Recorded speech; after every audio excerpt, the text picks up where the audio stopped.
Hello, welcome to another episode of Modern Western Buddhism. Today we're going to be continuing our analysis of the three stages of making progress in Buddhist realization. And last week what we discussed was the process of study in Buddhism. And essentially, what I pointed out last week in summary is that there are a lot of mechanisms, for example, built into monastic life that are extremely advantageous when it comes to becoming familiar with the teachings on sort of an introductory level, i.e. you're doing recitations, you're memorizing texts quite often, and so on. You're also attending quite a few teachings in many cases, although not in all cases. Some monasteries do much more liturgical activity than study activity, but that's a topic for another day. So today I want to continue with this discussion, but first let's just fully summarize what we covered last week.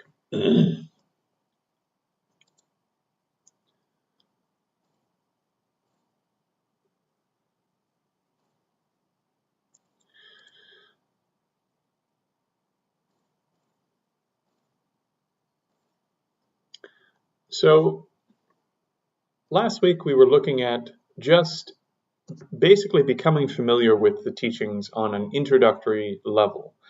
Now, the difficulty with saying it in that way is that it makes it seem like introductory is something that just happens in the first 6 months or the first year, maybe the first couple years. It may even sound like the very first time that you've heard the teachings. This is sort of like you're shaking hands with the teachings for the first time. And in some sense that's correct, but in another important sense that's not correct. The hearing, listening, reading, or studying phase is something that until you're in the later stages of training, until you're well along the path of training and meditation, this is going to be a part of your life. You really, to a degree, you really never end this process. At least for ordinary people, if you're not some greatly realized being directly mentored and getting pointing out instructions from another greatly realized being, then basically this is what you're going to do for the rest of your life while you train in Buddhist practice, is gain a deeper and deeper intellectual understanding, an intellectual map of the material that you're engaged in.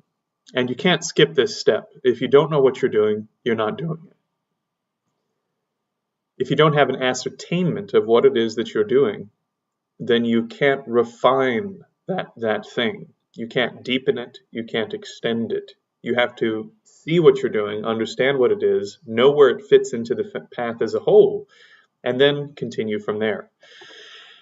And this is the beginning of the process if you don't have a pointing out mentor.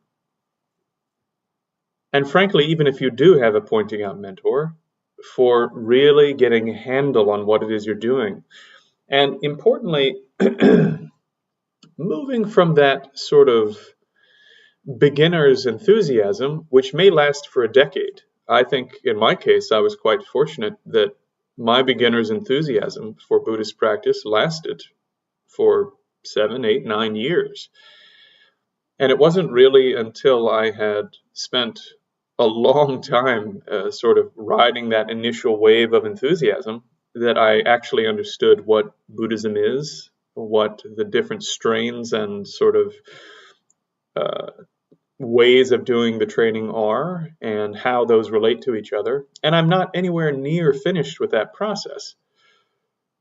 At the same time, I feel so much more comfortable about what it is that the training is, and what it is that I'm up to, what it is that each stage looks like, and what it is to have realized those stages. And there's a certain comfort that comes from that long process of becoming more familiar with the roadmap. In the end, when you read the sort of personal advice, I would say, and pith advice and retreat advice of great yogis, very often what you find is that the answers they give are not 100% aligned with the textbooks on the subject. And so the map is a map. The map is not something really, insofar as I can tell, that was ever intended in Buddhism to stand by itself. So at some point we are going to discuss the role of the mentor and what it is that the mentor fills in this process of study and then contemplation and meditation. But for now, just bear in mind that really you do need to be in contact with a living lineage if you genuinely want to make progress in this. If all you really want to do is become a slightly better person, have a little bit less anxiety, a little bit less, maybe a little more loving kindness, more warmth, a little more ease in your life, and you just kind of want things to be a bit better, and you want to be a bit more ethical in your normal kind of activities, then maybe you don't need a teacher for that. Maybe reading books is fine. But if you want to gain realizations, in my opinion, in any Asian system, not just Buddhism, if you're talking Hinduism, Jainism, Taoism, you're going to need a mentor. And why is that? Well, we're going to have to discuss that at I think, a great length at another time. But just imagine, for example, that you picked up a guidebook on how to climb Mount Everest. And you followed all the recommendations, you got in good shape, you did some indoor rock climbing and all of this. You built up your flexibility to be able to climb ice walls, and you bought all the gear, and you showed up at Mount Everest. What do you think the chances are that you're actually going to make it to the top? Without someone who's been on the mountain and taken advice from other people who have been on the mountain for decades and has scaled the actual path of the mountain and encountered the places where there's a crack in the ground or where the instructions aren't quite clear, and if you make a left, you fall off a cliff, and if you make a right, you live. This is really where the mentor comes into play. Someone who stands there with you at the precipice of critical decisions and training and says, go left. I can't explain to you necessarily why you need to go left, but left is the correct way from here. My teachers told me this, I did this, and this actually functions. And without that kind of instruction, it's very difficult to see how someone would, in particular, progress along the path of meditation. There's just so many pitfalls, way too many pitfalls. You're trying to get your own mind to overcome its own worst issues from the inside out. And the potential for self-deception, the potential for thinking that really, really minor, sort of ordinary, weird things that happen when you turn your mind inwards for the first 10 years are some kind of profound realization that you've come to, that the risk is just way too high that something like that will happen. And frankly, in my own life and my own experience, I've done that to myself. And my teachers have been like, no, that's not the thing. Keep going. And I've encountered people who don't have teachers, don't have mentors, and read a lot of books, some of whom are quite erudite. And at the same time, every time they read a new book on meditation, within like a week, they think that they're having the realizations of whatever it is they read. And it's quite clear that they're not making the same kind of progress as people that are really training hard in living lineages with mentors in those lineages. That being said, we will return to the mentor another day, but it's an important caveat to what it is that I'm talking about in terms of studying and learning, that ultimately you need to be part of a living lineage if you really want to make progress beyond ethics and a little bit of sort of introductory mindfulness kind of training. So let's carry on. So hearing, listening, reading, studying, this is, for lack of a better term, stage one.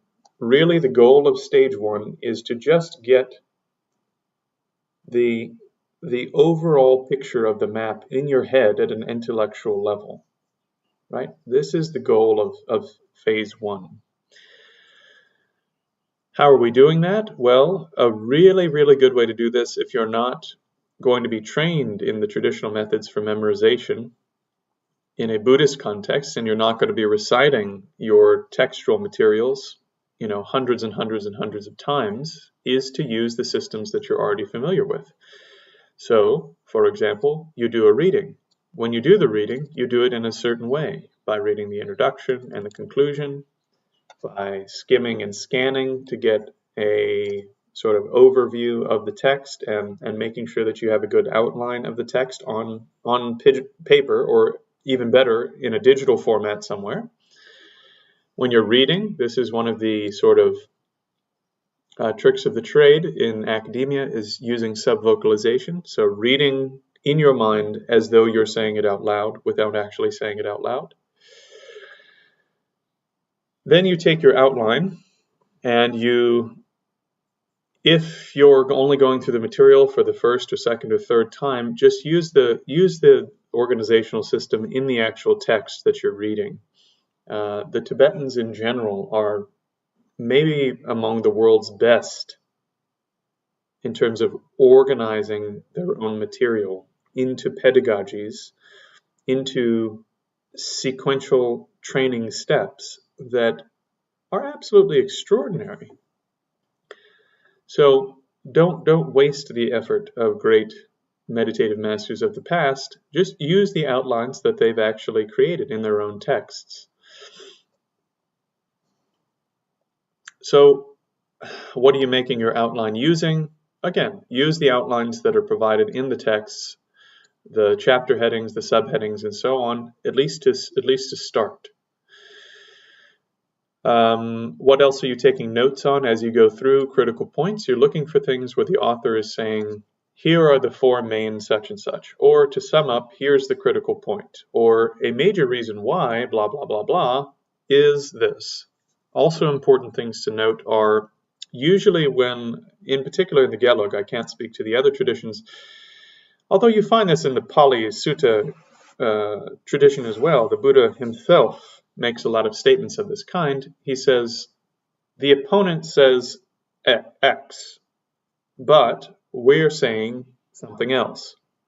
Those kinds of points are quite critical because they're not generally some sort of historical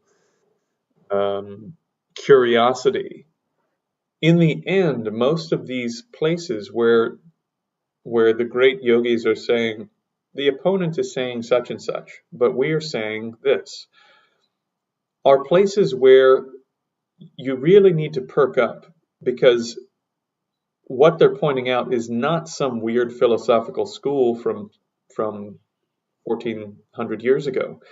What they're actually pointing out are the philosophical viewpoints that you as a practitioner can fall into if you get the understanding at the intellectual level incorrect. So don't ignore these places where the debate seems to veer into, well, we're saying this, they say that, blah, blah, blah, blah.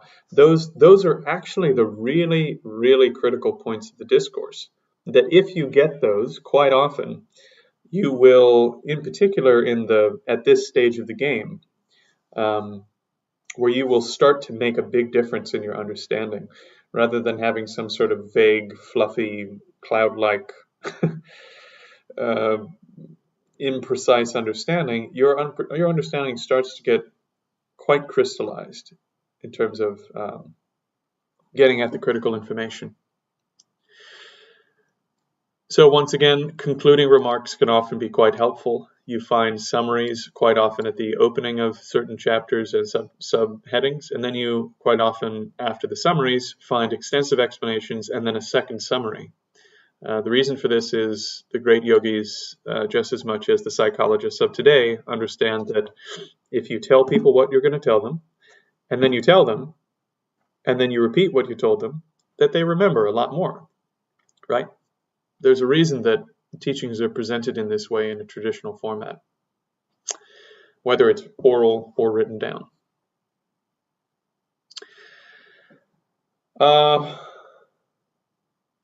So then how are your sort of textual notes relating to lectures that you're attending with your actual mentors and tutors and teachers?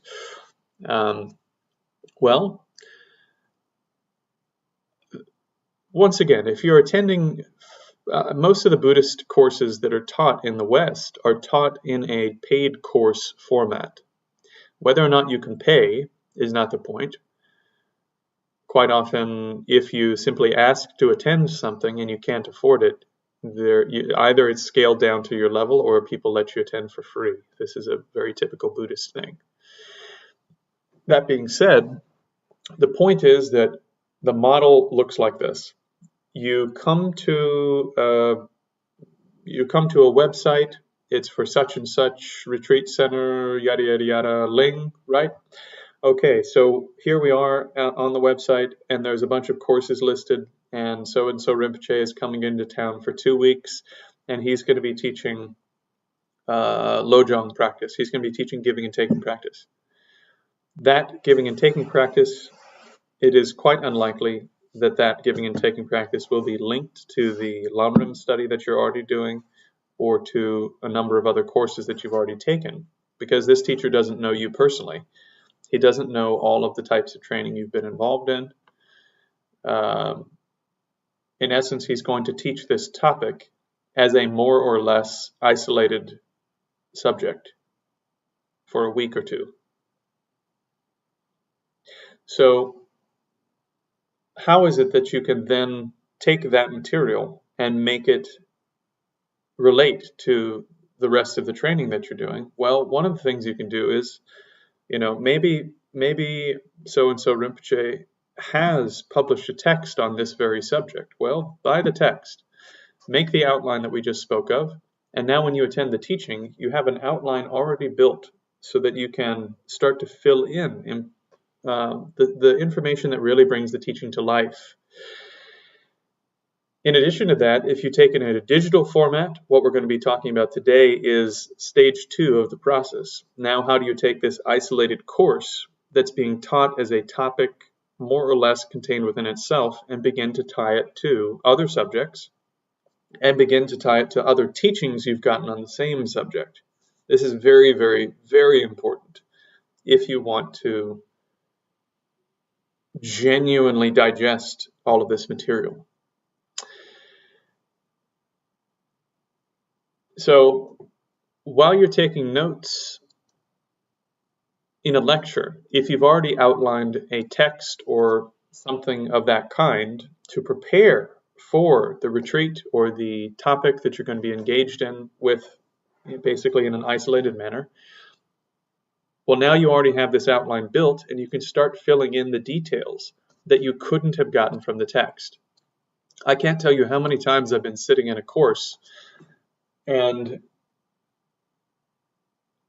a subject that I've studied for 12 years, the teacher brings up some critical point in that course that just completely unlocks my way of understanding that topic. It's uncanny, really. And this is, once again, part of the benefit of being part of a living tradition, that the living tradition oftentimes carries these multi-generational explanations of topics that aren't written down, right?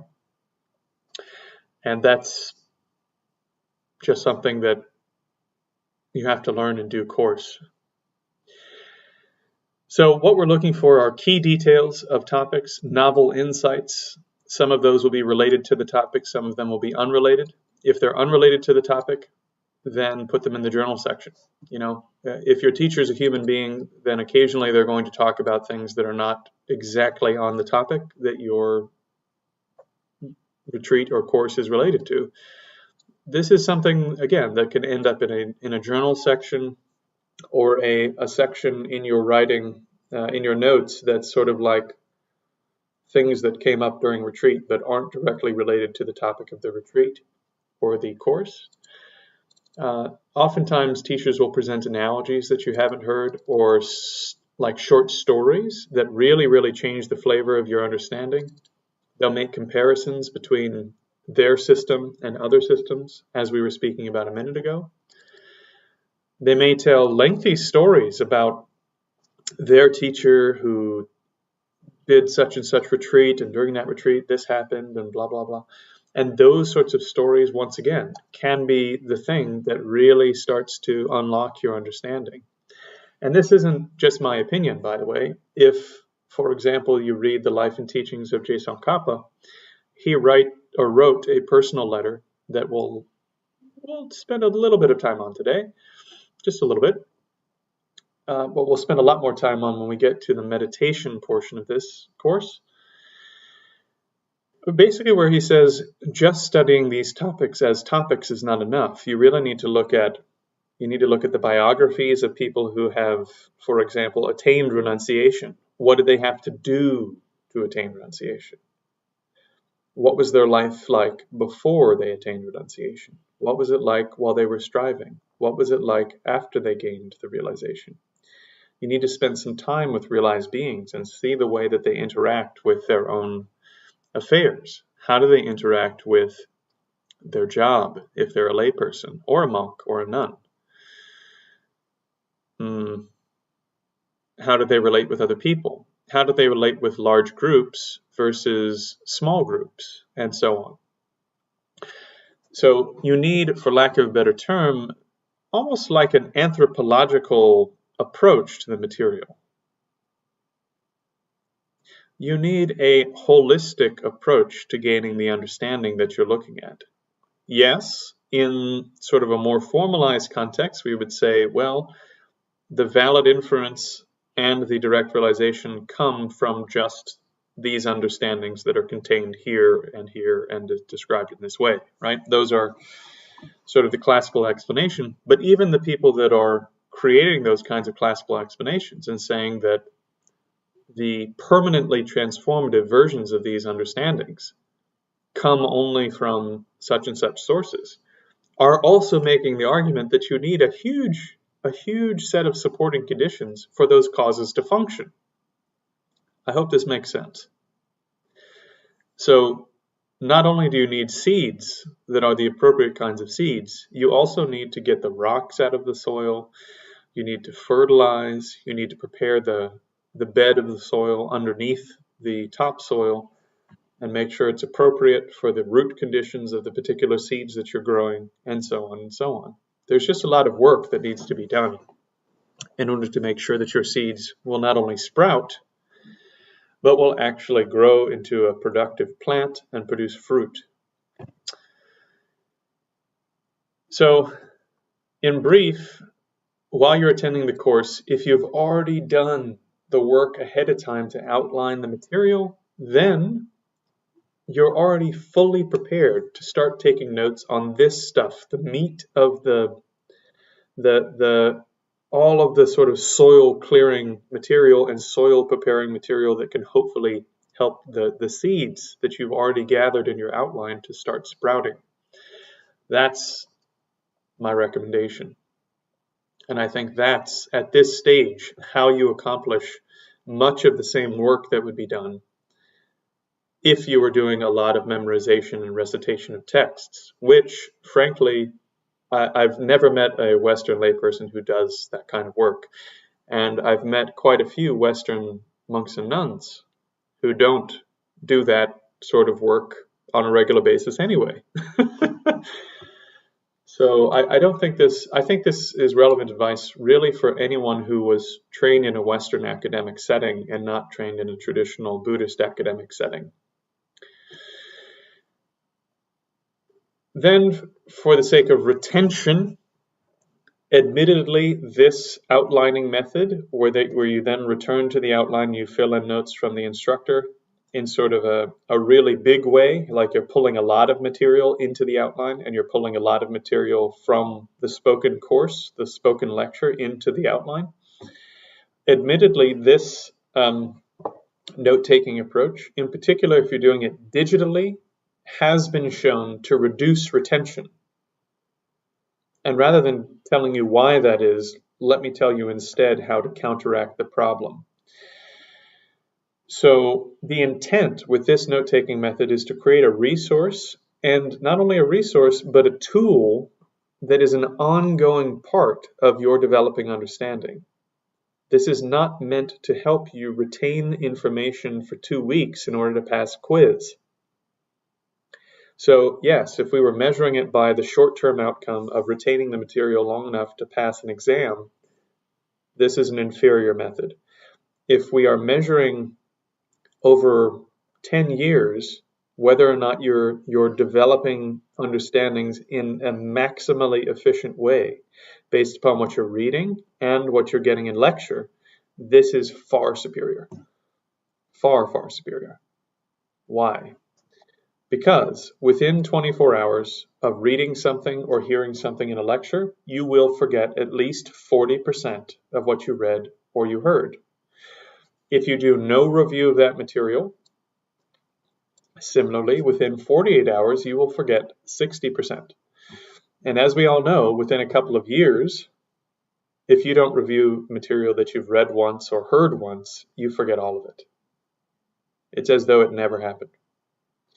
So this tool is meant to give you not just cliff notes, but an ongoing developing set of notes and material that reflects your current state of understanding and has all of the resources that really move your mind and are really sticky for you personally, all in one place. So that over the course of a year or 2 years, this material gets stickier and stickier and stickier, and your understanding gets stronger and stronger. And if you forget little pieces, you can go back exactly to the point where you forgot the piece, and you know exactly where to find the information to refresh that portion of your understanding. So this is a tool that you're building for yourself to not only maximize your retention in the long run, but it will become a really, really important part of synthesizing your understanding from multiple texts, multiple teachers over a period of time. Now, that is actually the transition for the next subject, but let me just very briefly say, if you want to maximize retention in the short term, which is also important, you can do recitation of the material, which means in this sense, not simply reading your own notes out loud, but reading your notes that you've taken from, say, a book and then added to in a lecture. You take those notes and you sit there and you go, as I'm doing now, I'm reading my own notes and I'm explaining it to you as though you're sitting here with me, right? So I'm doing recitation myself as we speak, where you look at your notes, you read them a bit, and you go, okay, recitation. What was recitation about? Right, it was about explanation. So what are we doing? Well, when we talk about notes, we're explaining those out loud. Why are we explaining them out loud? Well, something happens in our mind when we try to explain things to other people that really shows us where our own gaps of understanding are. We hit these spots and we go, it's kind of like this, it's sort of like that, right? You hit these sort of hand-wavy spots in your understanding, and when you do, go back and fill in the gap. If you can't fill in the gap, you can't find the information, you can't fix it, well, now you have a question. You have a question for your teacher, right? You have a gap that your teacher can help you fill in, your lecturer can help you fill in, or you have a gap that will simply remain there for a few years until you encounter the right teacher, the right text, or what have you. But for you, there will be a red indicator there until the issue is fixed. And this is extremely important if you want to develop your understanding over a long period of time. On the other hand, if you're explaining your own notes and the stories and the anecdotes and everything you added from lecture, and it all seems to flow pretty well, at least at this level, well, that's good enough. Carry on. There's a big process that you're going to be involved in terms of working with this material over a long period. So that really brings us to stage 2, right? So you've done this exercise with one text in stage 1 and maybe one lecture. And you have brought the lecture and the text material together. So you already have a bit of a synthesis, but really what you have is a text that you read, or a text and some related material that was related to the lecture or the course that you were involved in. And you have the notes on that material that are forming basically one document. So what is stage 2, and how do you use what you've already done in Western academic setting to digest and chew this material, right? So that you can start bringing together more than one course that you've been on, so that you can start bringing together more than one text that you've read. You can start bringing together the notes that you have from Geshe-la so-and-so and Rinpoche so-and-so that you got 5 years apart, and you can bring these resources together. How do you do that? So that's really, really a big, big part of this next stage. So stage 2 is variously translated as contemplation, analysis, or reflection. I like all of those translations. I don't have a preference. Although I think if you stay with me on this course, you will find that I tend to like looking at as many translations of a term as possible that have been done by, quite good translators, because each one has a slightly different approach and a slightly different flavor, and is attacking the concept from a slightly different angle, and that tends to give you a broader sort of view of what's going on. Yeah, I tend to like that. So right off the rip, stage 2, contemplating. So what is contemplation? It's thinking about stuff, right? We don't have to make this complicated. What is analysis? It's thinking about things. What is reflection? Well, it's sort of generally thinking about things without, you're sort of inwardly reflecting on some material, right? So once again, these are all just long words for think about it. Think about the material. But that's so vague, isn't it? It's like saying critical thinking. Critically think. Yes, we're all critical thinkers. So this really needs to be broken down into manageable bites, and you need to have tools. And once again, there are classical Buddhist tools, but unless you're, for example, living in a setting where you're going to be challenged regularly in highly specific ways, then those tools won't function for you. For example, in the Gelug tradition, let me make this bigger. So in the Gelug tradition, for example, there is a lot of memorization, right, which covers step 1, more or less. And then there's debate. And the debate is highly structured, highly structured. I have some wonderful books on this. If anyone's interested, reach out to me. I can tell you some books to read on Gelug logic. This comes from the Nalanda tradition, which really informs the entirety of the Tibetan plateau.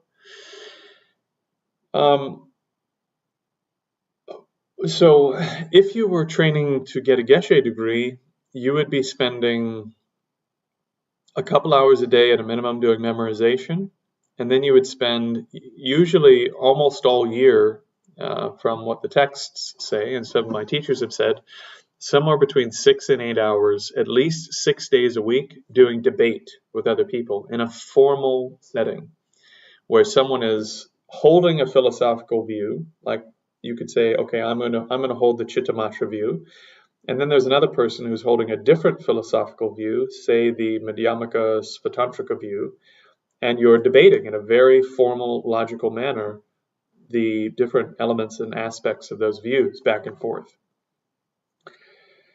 And this really starts to cook the material, because this is like the explanation exercise that we were talking about previously on steroids, isn't it? Not only do you have to explain some position, that maybe you don't agree with, you have to argue for that position as though you hold it to be your own. And you have to defend it quite often from a view that you agree with on the other side. So in the academic world, we call this bracketing. It is the ability to take on the self-enclosed components of a philosophical or religious view you don't agree with. Bracketing is an extremely important part of Western academic education. It has influenced practically every element of academic life. And I don't want to get into all the hot button details, but if for example, you look at anthropology, almost everyone has the sense that cultures are just different in certain ways, and that one culture in general is not better than another. They're just different. And we have our culture over here, and it kind of functions like this, and you have your culture over there, it kind of functions like that, blah, blah, blah, blah, blah. And it's very, very, very similar to that sort of anthropological idea. If, for example, I was debating with most Buddhists, I would say, because of my academic training, I could hold a Christian theological viewpoint and probably beat the average Buddhist, on a lot of subtle aspects of Buddhist thought using Christian theology. Now, in the end, I know how to rebut those arguments that most other Buddhists wouldn't know how to rebut.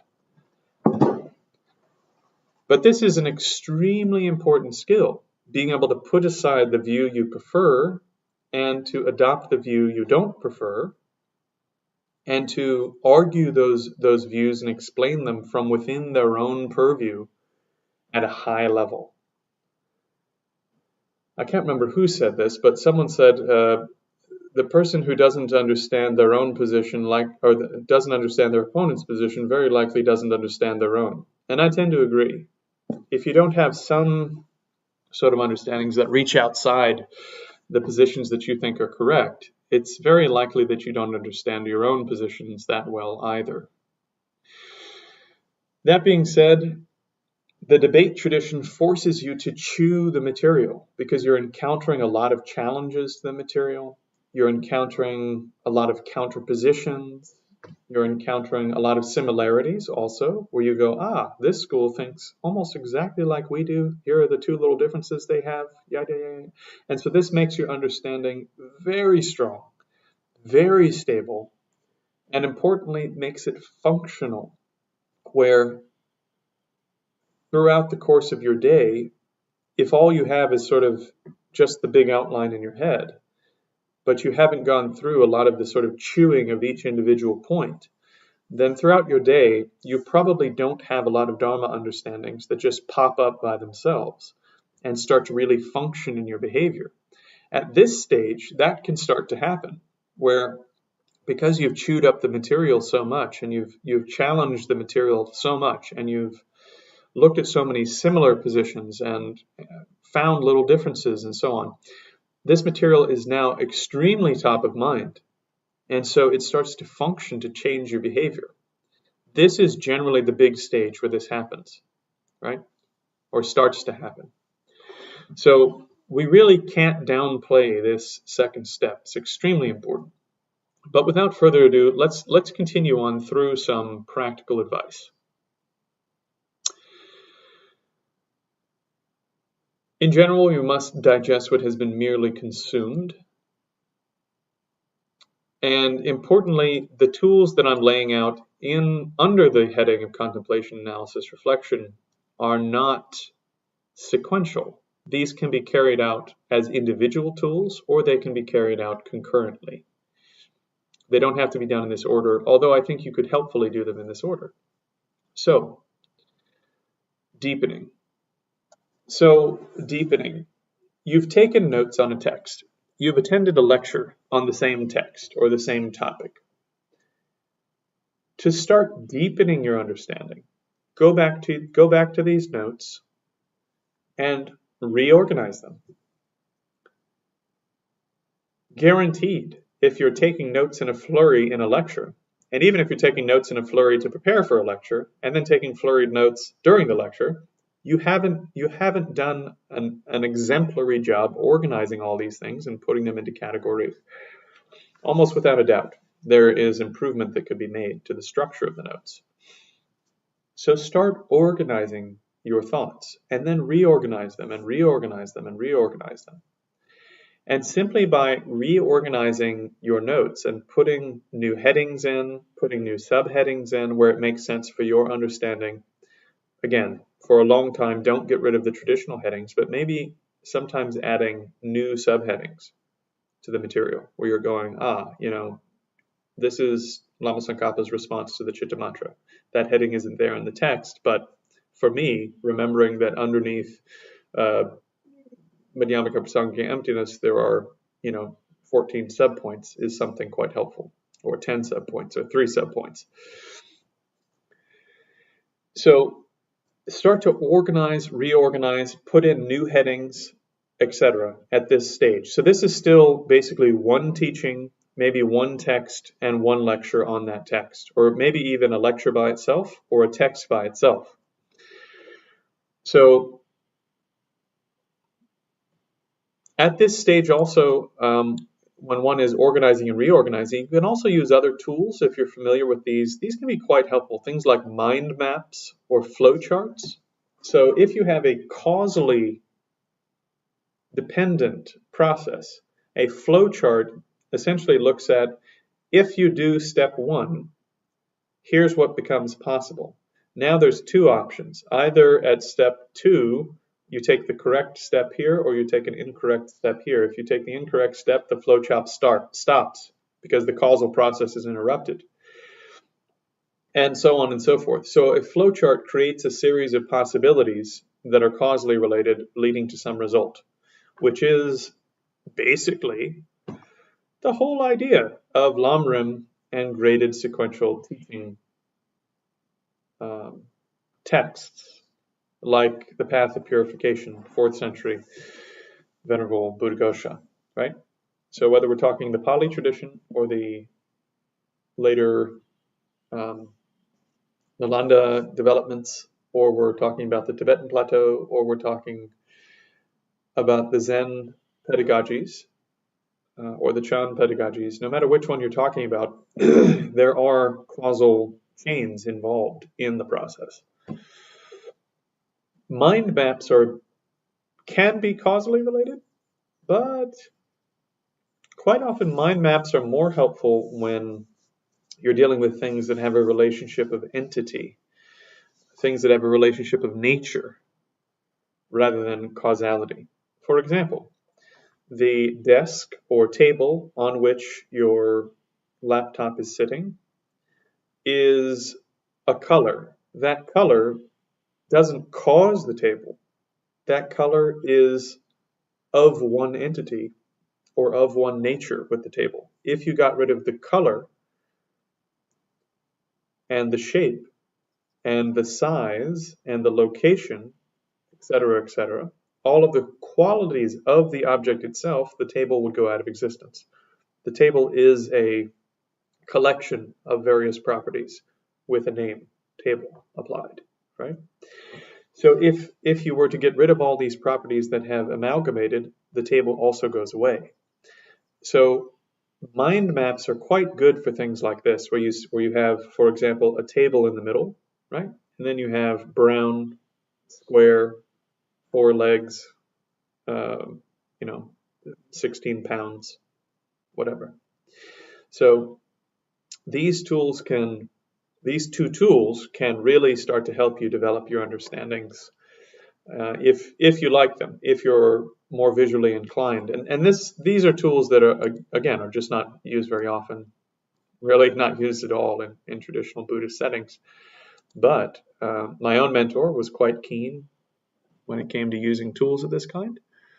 And if you're trained in a Western academic tradition, like most of us are, charts and graphs and all of these things are extremely helpful. And then enriching. So now you have, for example, you have some notes. You've already reorganized them a couple times. You like sort of the format. Maybe you made a flowchart out of it.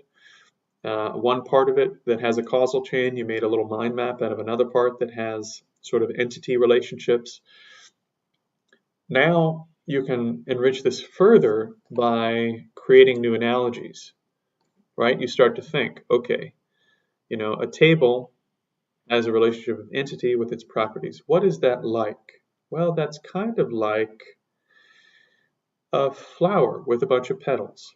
And if you take all the petals away, the flower goes away, right? So when something is a relationship of entity, it's kind of like a flower. If I start pulling off all the petals, the object goes away, right?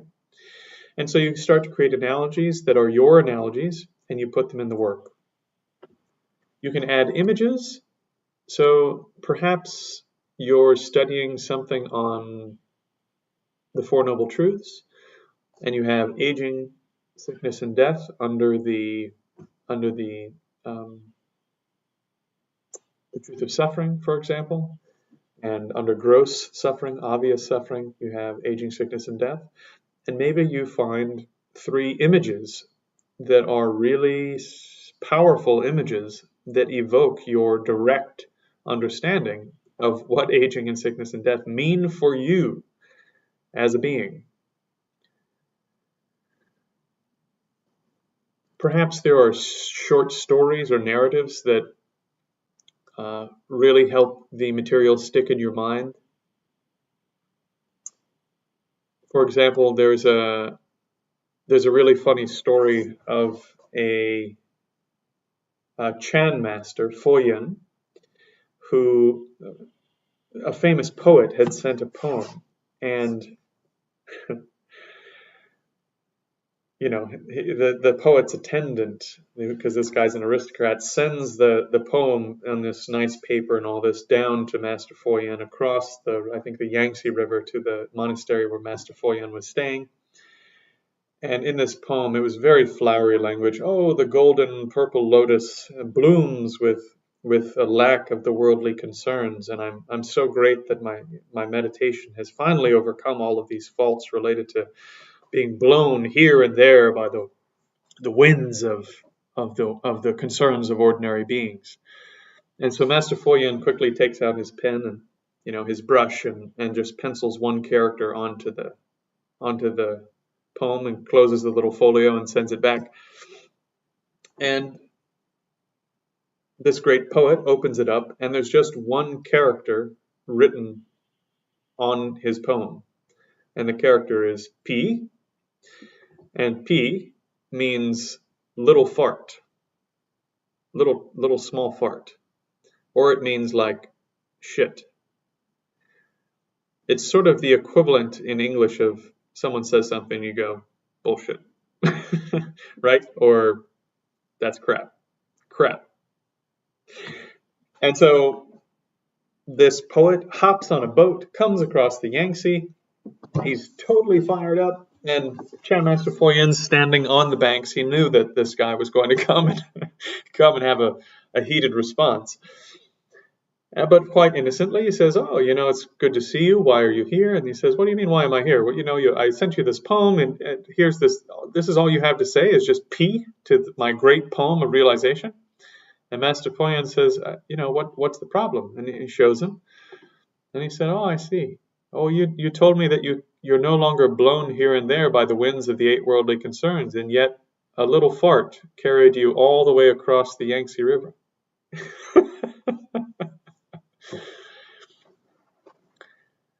And so there are short stories and narratives that maybe you can put in as shorthand, for example, that really crystallize your understanding of sort of some of the anthropological, the bigger sort of context in which you're understanding what types of behaviors concord with certain types of understandings, for example. So if you think that you're a great renunciate, but you can't handle a good friend of yours insulting a poem that you wrote, then you're probably not a great renunciate. And that was really the lesson of that story, right? So you can also use other heuristics. There are a lot of heuristics that we use in Western academic settings where, you make onomatopoeias and you make I can't remember what they're called, but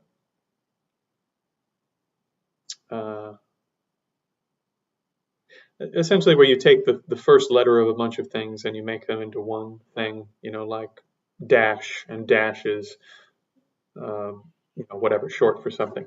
So you can use tools to start to make the information stick in your mind that are personalized to you. But more importantly, than just making it sticky is trying to make them more complex and more vibrant in terms of your memory, right? So if you've created your own analogy about flowers and the nature of entity, then entity relationships are going to stick in your head. And entity relationships aren't something we talk about a lot in the West. We basically only talk about causal relationships in the West, unless you're training in philosophy. So having this analogy of the flower, for example, can really make it sticky for you personally. And then if you add an image to your own notes and you have the flower and maybe a petal's falling off, well, now in your mind, there's an image with a certain understanding, an image, and a set of definitions related to those images. So this becomes much more powerful. And your understanding can get sort of more and more and more direct. More and less, you need to recall less material to get the full understanding occurring in your head. When you chew up the material this way and you add your own sort of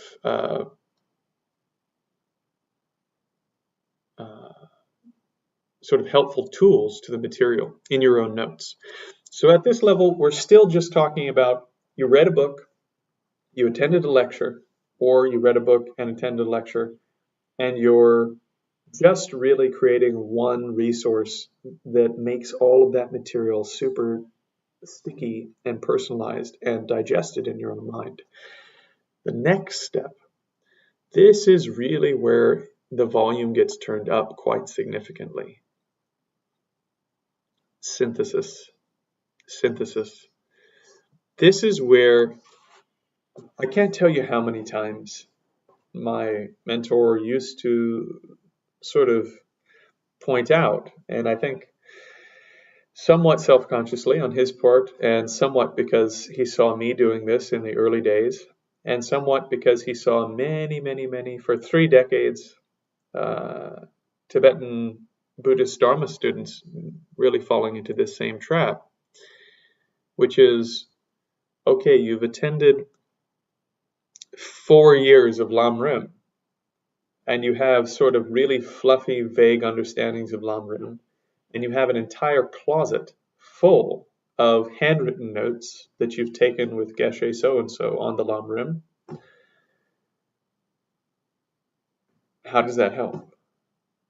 I mean, yes. We can say, oh, well, 17 billion lifetimes from now, you planted all these seeds and the conditions will be right, and, now your Buddhahood's assured. You went through 4 rounds of Lam Rim. Hallelujah! Okay, all of that, it might be true, but if you hope to gain realization in this lifetime, if you hope to genuinely penetrate this material now, so that in this life you can make the progress that all of these great texts say is possible, simply having a closet full of notes that you never reread, that you never digest, that you never combine, and that you never sort of go any deeper than the really broad surface level understanding that you've gained from just listening to somebody. It's not useless, but you're missing a huge opportunity if you relate to your own notes and the material in that way. So how do we start to overcome this huge problem in your Dharma understanding? And I need to belabor this point. Let me really, really drive this home. Because we have more or less attend the course, attend to the next course, attend to the next course kind of model in terms of studying Buddhism in the West.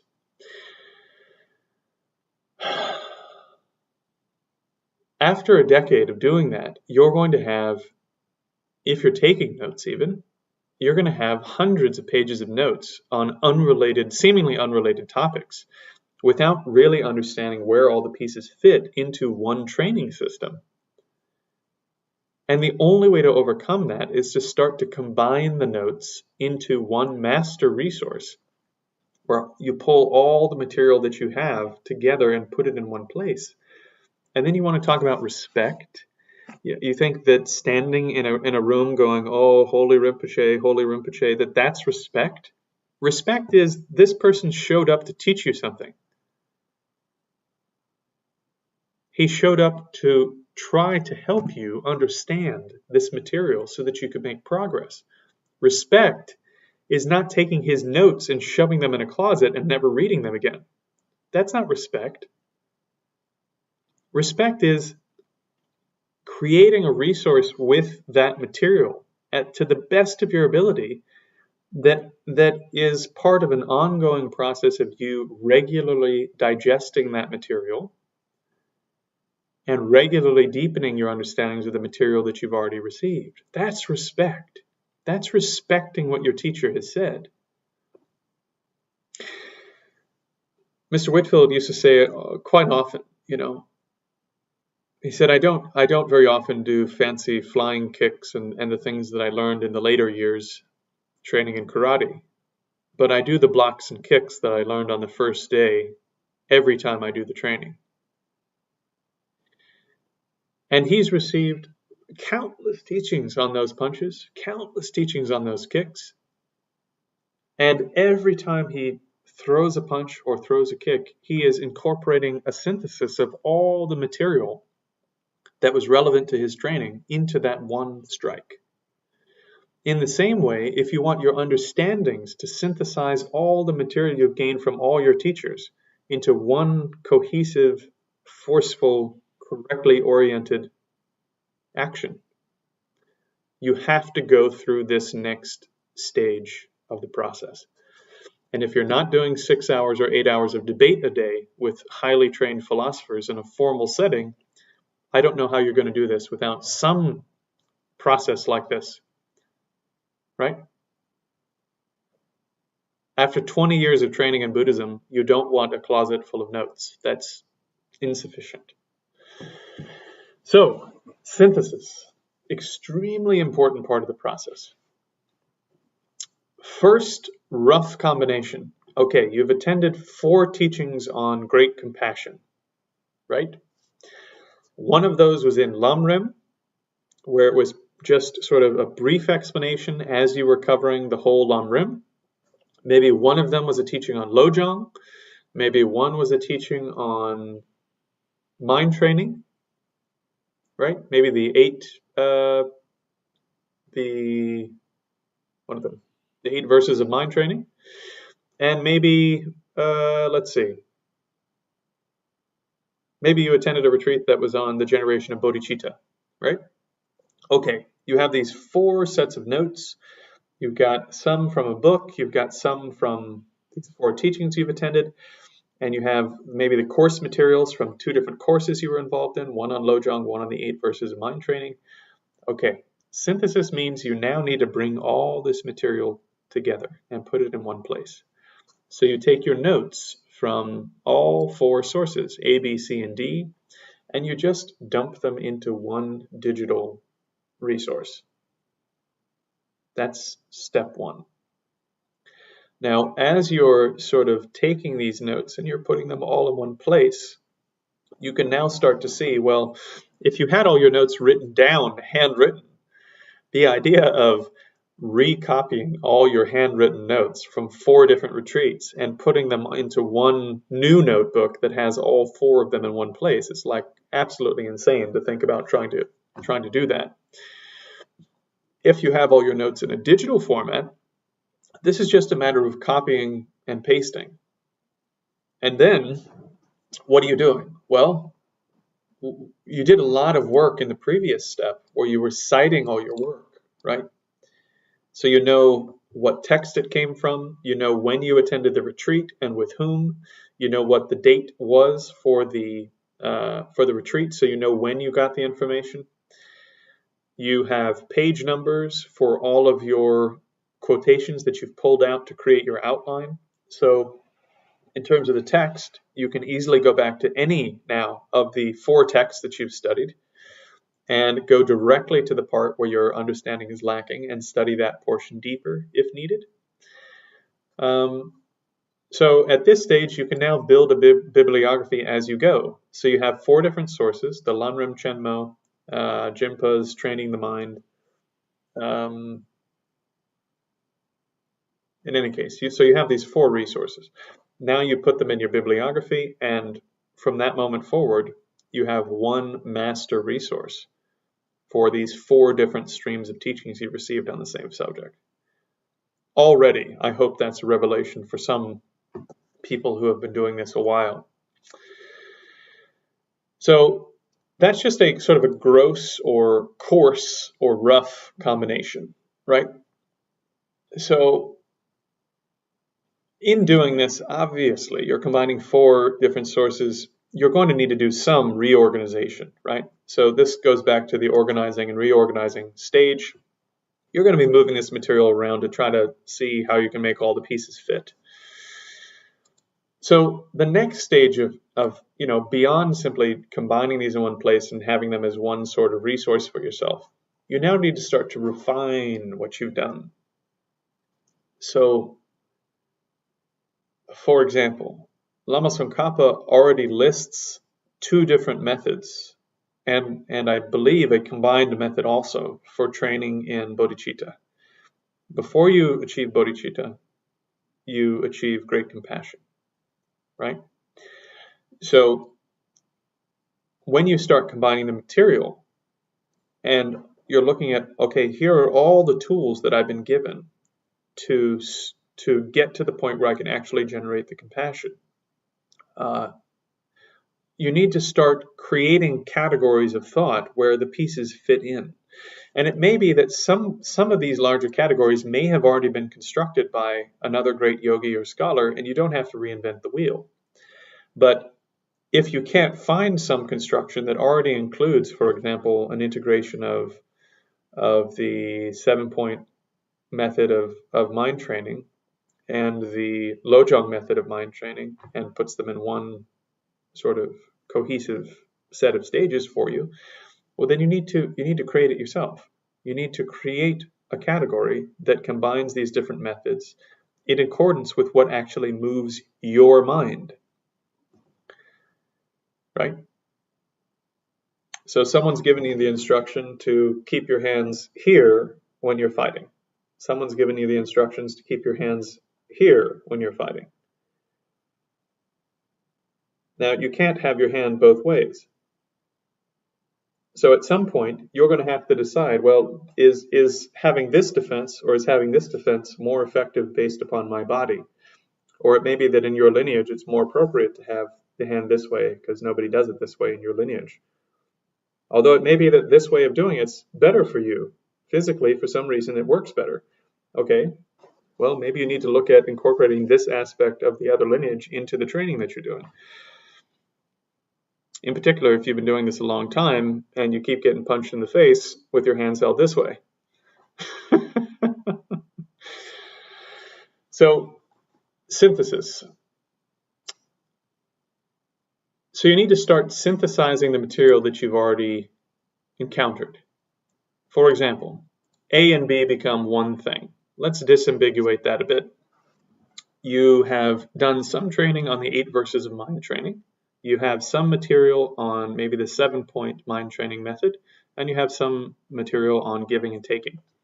All of these are related trainings. You also have the pedagogical sort of layout that you find in the Lamrim, right?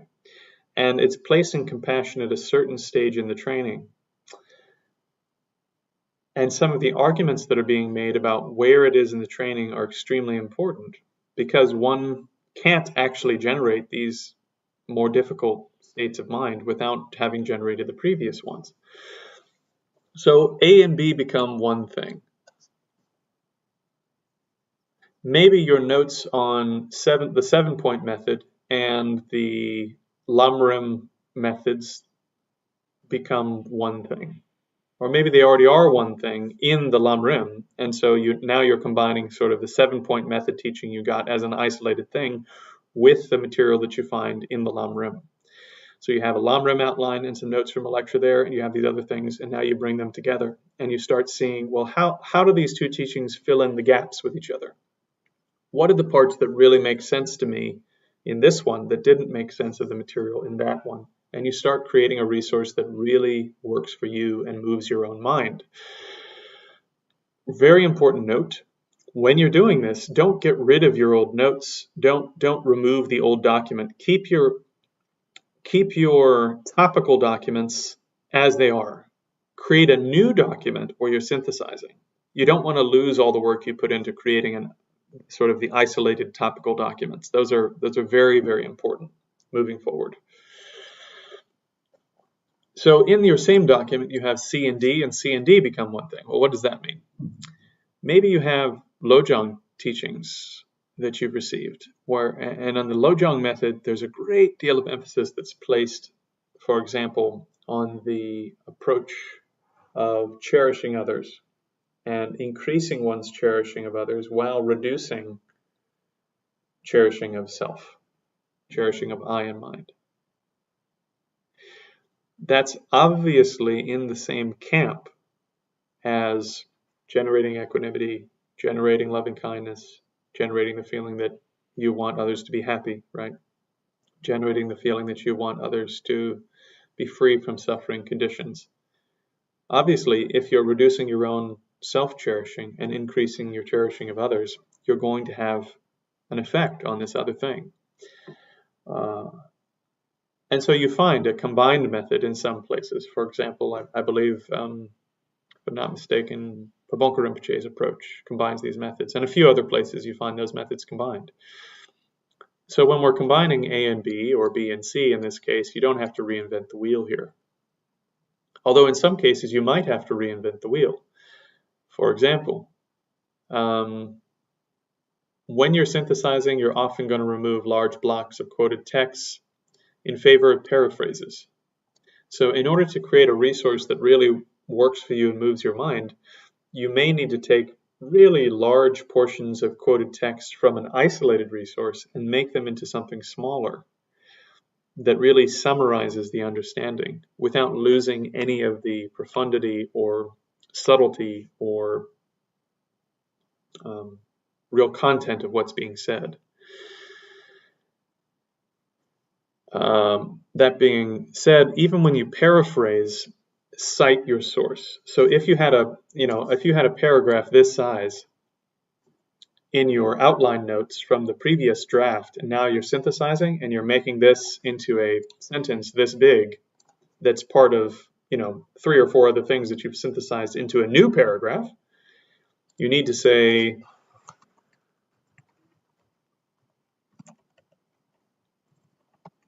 right? You need to put in a reference here that says, okay, this new sentence is a summary of this other material in paraphrase. But now I know that when I'm trying to figure out, well, what did I mean here? Maybe 4 years from now I go, wow, I really kind of bungled this sentence. That's not what this thing is. I can go back to Namdak's notes from 2020 and see, well, what did he really say there? Right? Very, very helpful exercise in that way. So definitely cite your own notes, cite your lecture notes. If you're summarizing or paraphrasing someone else, use citations so that you can go back and find that material in its original place and see what it says in case you screwed up.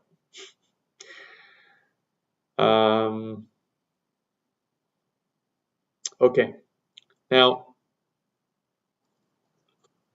if we're starting to produce synthetic summaries, this is extremely important exercise. This is basically chewing the material and creating something that's edible out of material that previously, coming from a bunch of different sources, wasn't cooked and ready for consumption. For example, this term, sati, mindfulness, is translated so many different ways. There, in this text here, in this course, I'm going to cover the numerous ways that sati is translated, has been translated, some of the background there that has created huge misunderstandings in the Western meditation community as it relates to Buddhism. That being said, the Pali Abhidharma definition is almost identical to the definition that you find in the Gelug tradition, and even in the pith instructions that you get from retreat yogis like Venerable Jenlam Rinpa, right?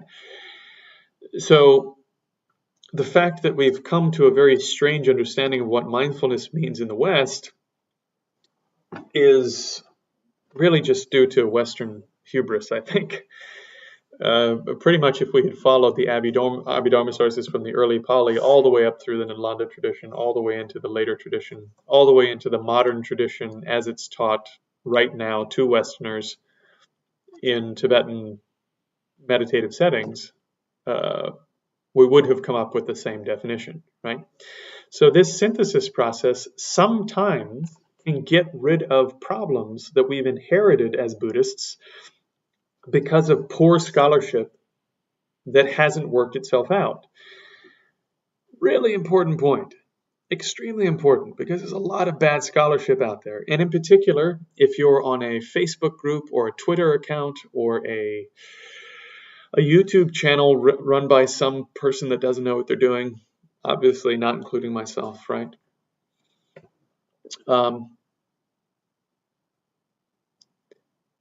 There's a good chance that there's a margin of bullshit in what you're coming to understand about Buddhism.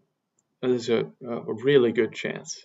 I've spent years debating with people on different forums and trying to elevate the level of discussion. And I can tell you, it's pretty rough out there. It's most of what you find of Buddhism online is sort of self-help kind of Buddhism if it's on popular forums. And so this process where you're starting to bring resources together really cuts the mustard. It really cuts out a lot of nonsense. You can't skip this step.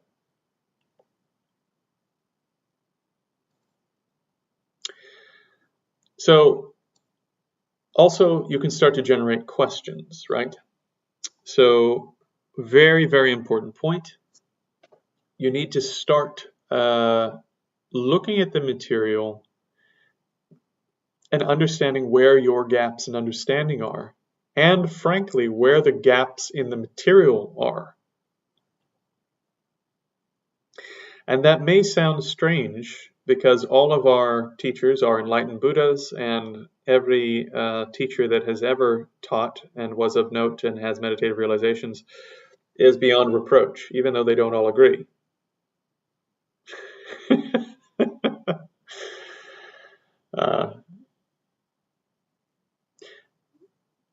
What's important to understand in real terms is that much of Buddhist material was said or written for a particular audience by a person who was of a particular orientation in terms of language, in terms of history, in terms of their commitments. They may have been addressing problems that were quite large at the time that are now no longer big problems. For example, Pavanka Rinpoche was deeply involved in sort of a Gelug sectarian movement, where his position was that basically we can't let anything else get into the Gelug from other Buddhist traditions, because this could cause a big problem in terms of those training in this system, right? Now, at the time, that might have been an extraordinarily important issue. And when you read his writings, sometimes you find that flavor in his writings. But today, one of the major spiritual heads of the Gelug, His Holiness the Dalai Lama, is a Rime practitioner, basically saying, take the best of every Buddhist tradition that you find everywhere and train it in that way. Of course, first, spend a decade or more in one tradition, really get a hold of that tradition, and then start to expand as appropriate. But when you read these authors, you also find quite often that the audience being spoken to are people who are monastics. They are people who are already living in a physically renounced circumstance. For example, they're living in a remote monastery, or they're living nearby a retreat place. Many of the students of the Buddha were living in the forest, and they came into cities or towns to get alms, but then they went back out into the forest to do their training. So they really only came out once a day to get a meal, basically, and then they went back into retreat, right? And so the setting and the audience and at least as far as you can tell, the intent, right? Who is being spoken to? By who? Sorry, that's really a terrible way of explaining it. Sort of what is the content of the teaching?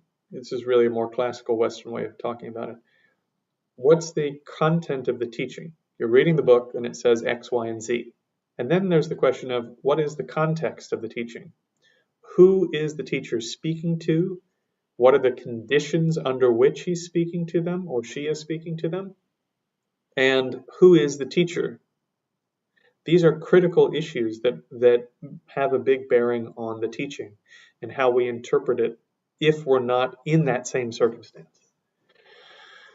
So some of the questions that you begin to generate will be related not just to the content, but to the context of the material. So you may start to see connections between these larger categories that you've created, and some of those connections might not be explained at all by the material as it stands. In regards to what we're talking about now in this course, we're going to eventually get into calm abiding or meditative training in general as a layperson or as a non-retreating person. And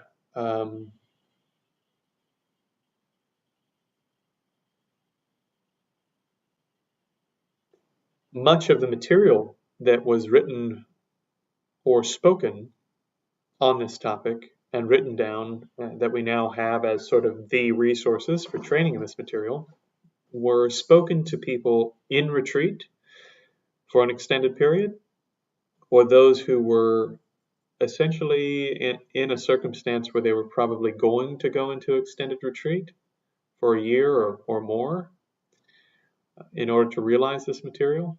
And if you're not of the orientation that you're going to do that in this lifetime, at least, then taking those teachings in terms of their content as though they are written for every audience everywhere at all times, I think is a mistake. Those teachings were given to particular beings by a particular being for a particular purpose at that time. And it's our job to figure out what are sort of the eternal teachings and what are those that are context oriented. And the ones that are context oriented, which of those are the ones that, if we recontextualize them, are still extremely important, but can't be used in the way that they're described in the text in our current circumstance. Is this making sense? I hope this makes sense.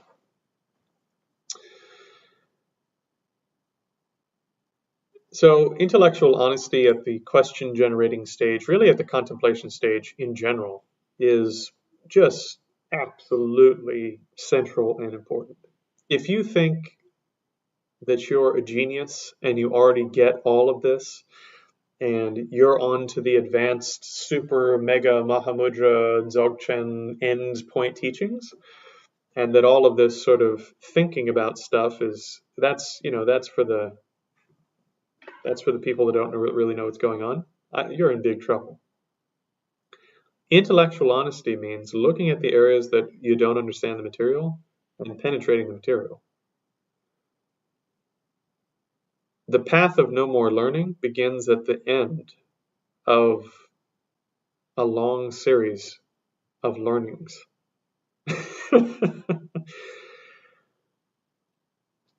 Miyamoto Musashi said, "The purpose of today's training is to destroy yesterday's understanding, or to overcome yesterday's understanding." If you don't think that what you understand about Dharma is in need of massive improvement in almost every area, even after a long period of time in training, I would say you're probably in trouble, with very rare exceptions. So you have to be honest with yourself, because no one else can do this part for you. Do you really understand this concept over here? Do you really understand the connection between this concept and some other concept? Imagine the most intimidating Dharma teacher that you've ever had. If you were to explain this concept and the connection between them to that teacher, do you feel comfortable?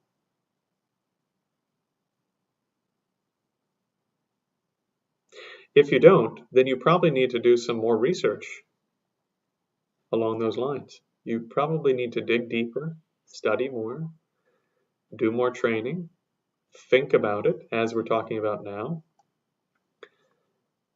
And also, if you don't understand this connection, how do I understand the connection between these two concepts?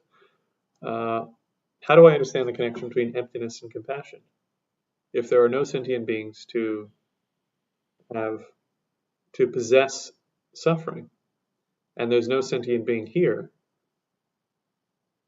to have compassion, who is having compassion for what and about what, right? And if you don't understand how to bring these two areas together, where one is having compassion for beings who are empty, as a being who is empty, a compassion which is empty, well, if you don't have a handle on that, you need to be honest.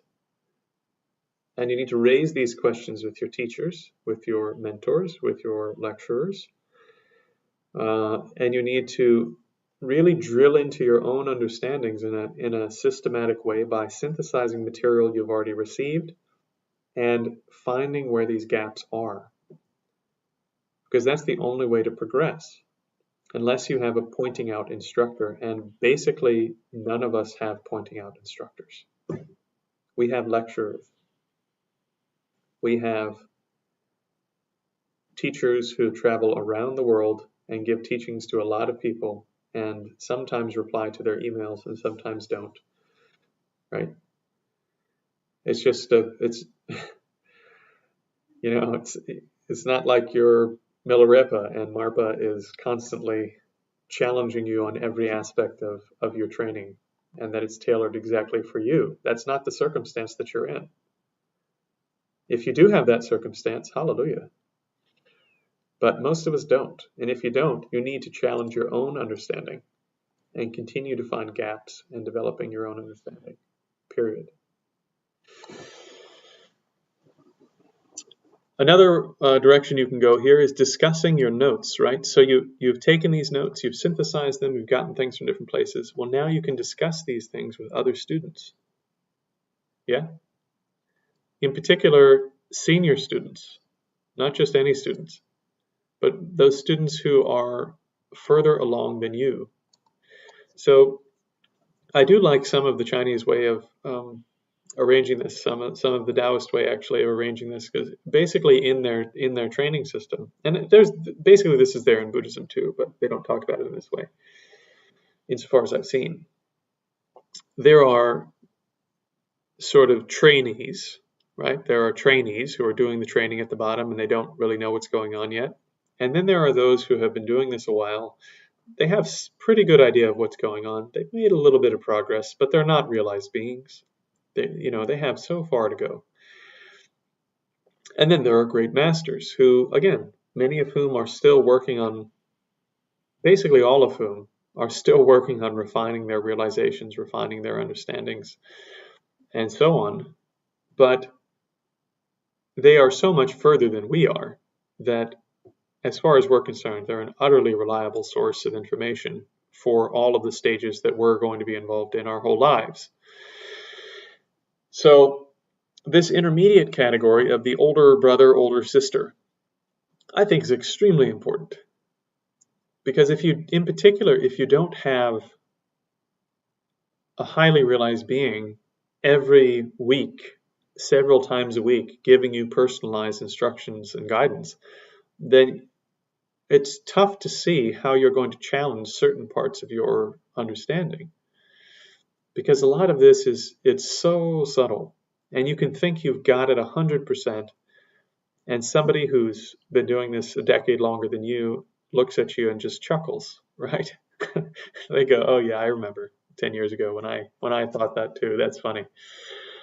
And you need that kind of feedback if you genuinely want to grow in this type of training. You can't go without it. So you need to find some real human connection, if you can, at this stage in particular, where you're generating questions and trying to get answers. Senior students can also direct you to resources that are quite helpful.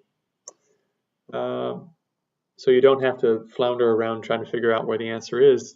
A senior student may just be able to say, "Hey, check out Lamrim somewhere in the chapter on great compassion. I know that in the Chenmo they talk about this issue of compassion and emptiness. So if you check that out, that'll probably be helpful for your understanding." Right? And so that's, once again, sort of how you get the bigger picture of study that you need to have at this stage. Step 7, analysis. So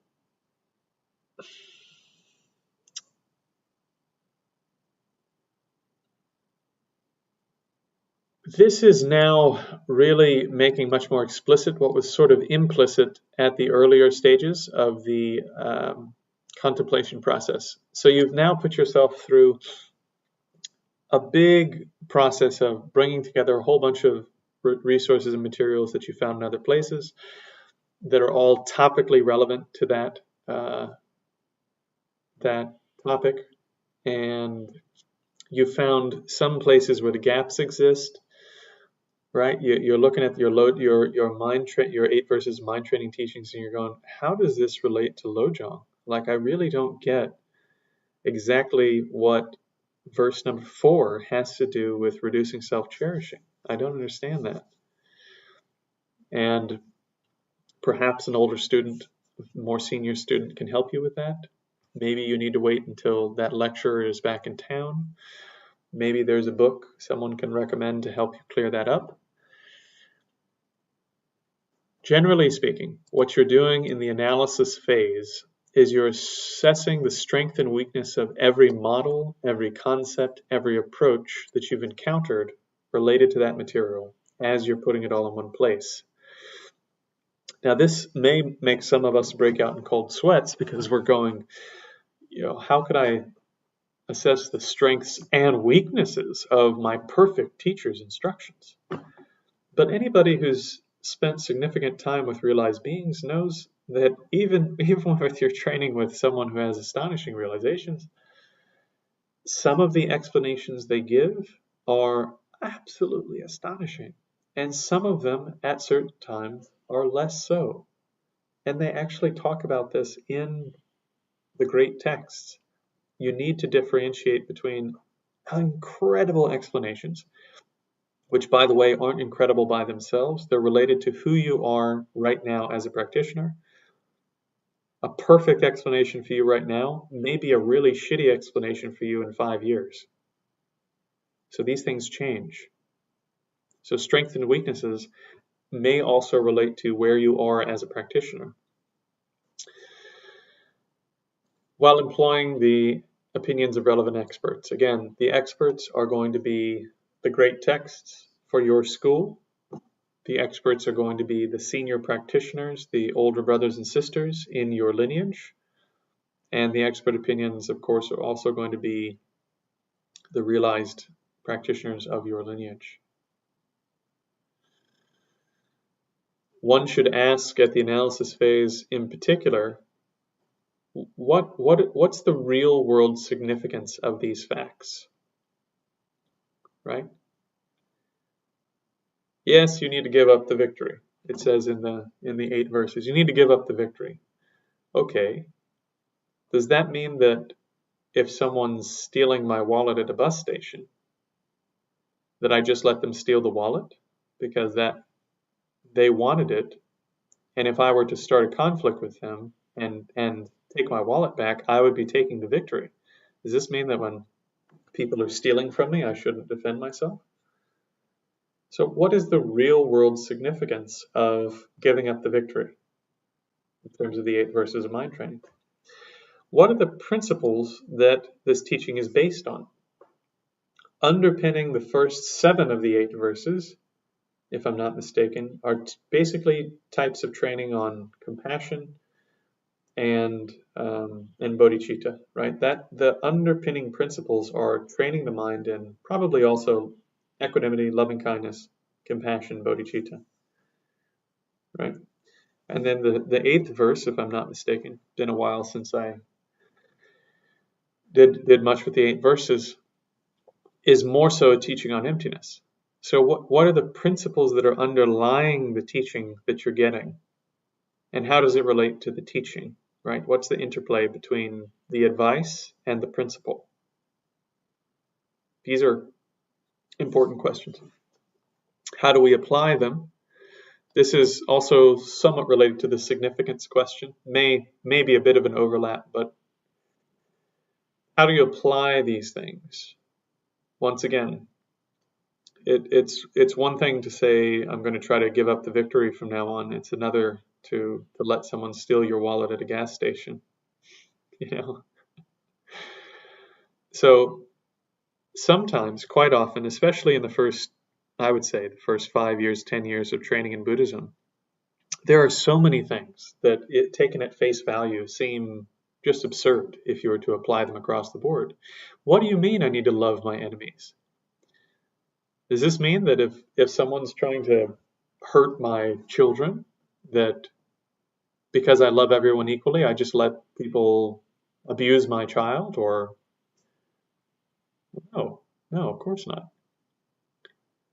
Having genuine concern for the fulfillment of your enemy means that you couldn't possibly let them harm those who are close to you, because that interferes with their ultimate satisfaction, with them attaining realization.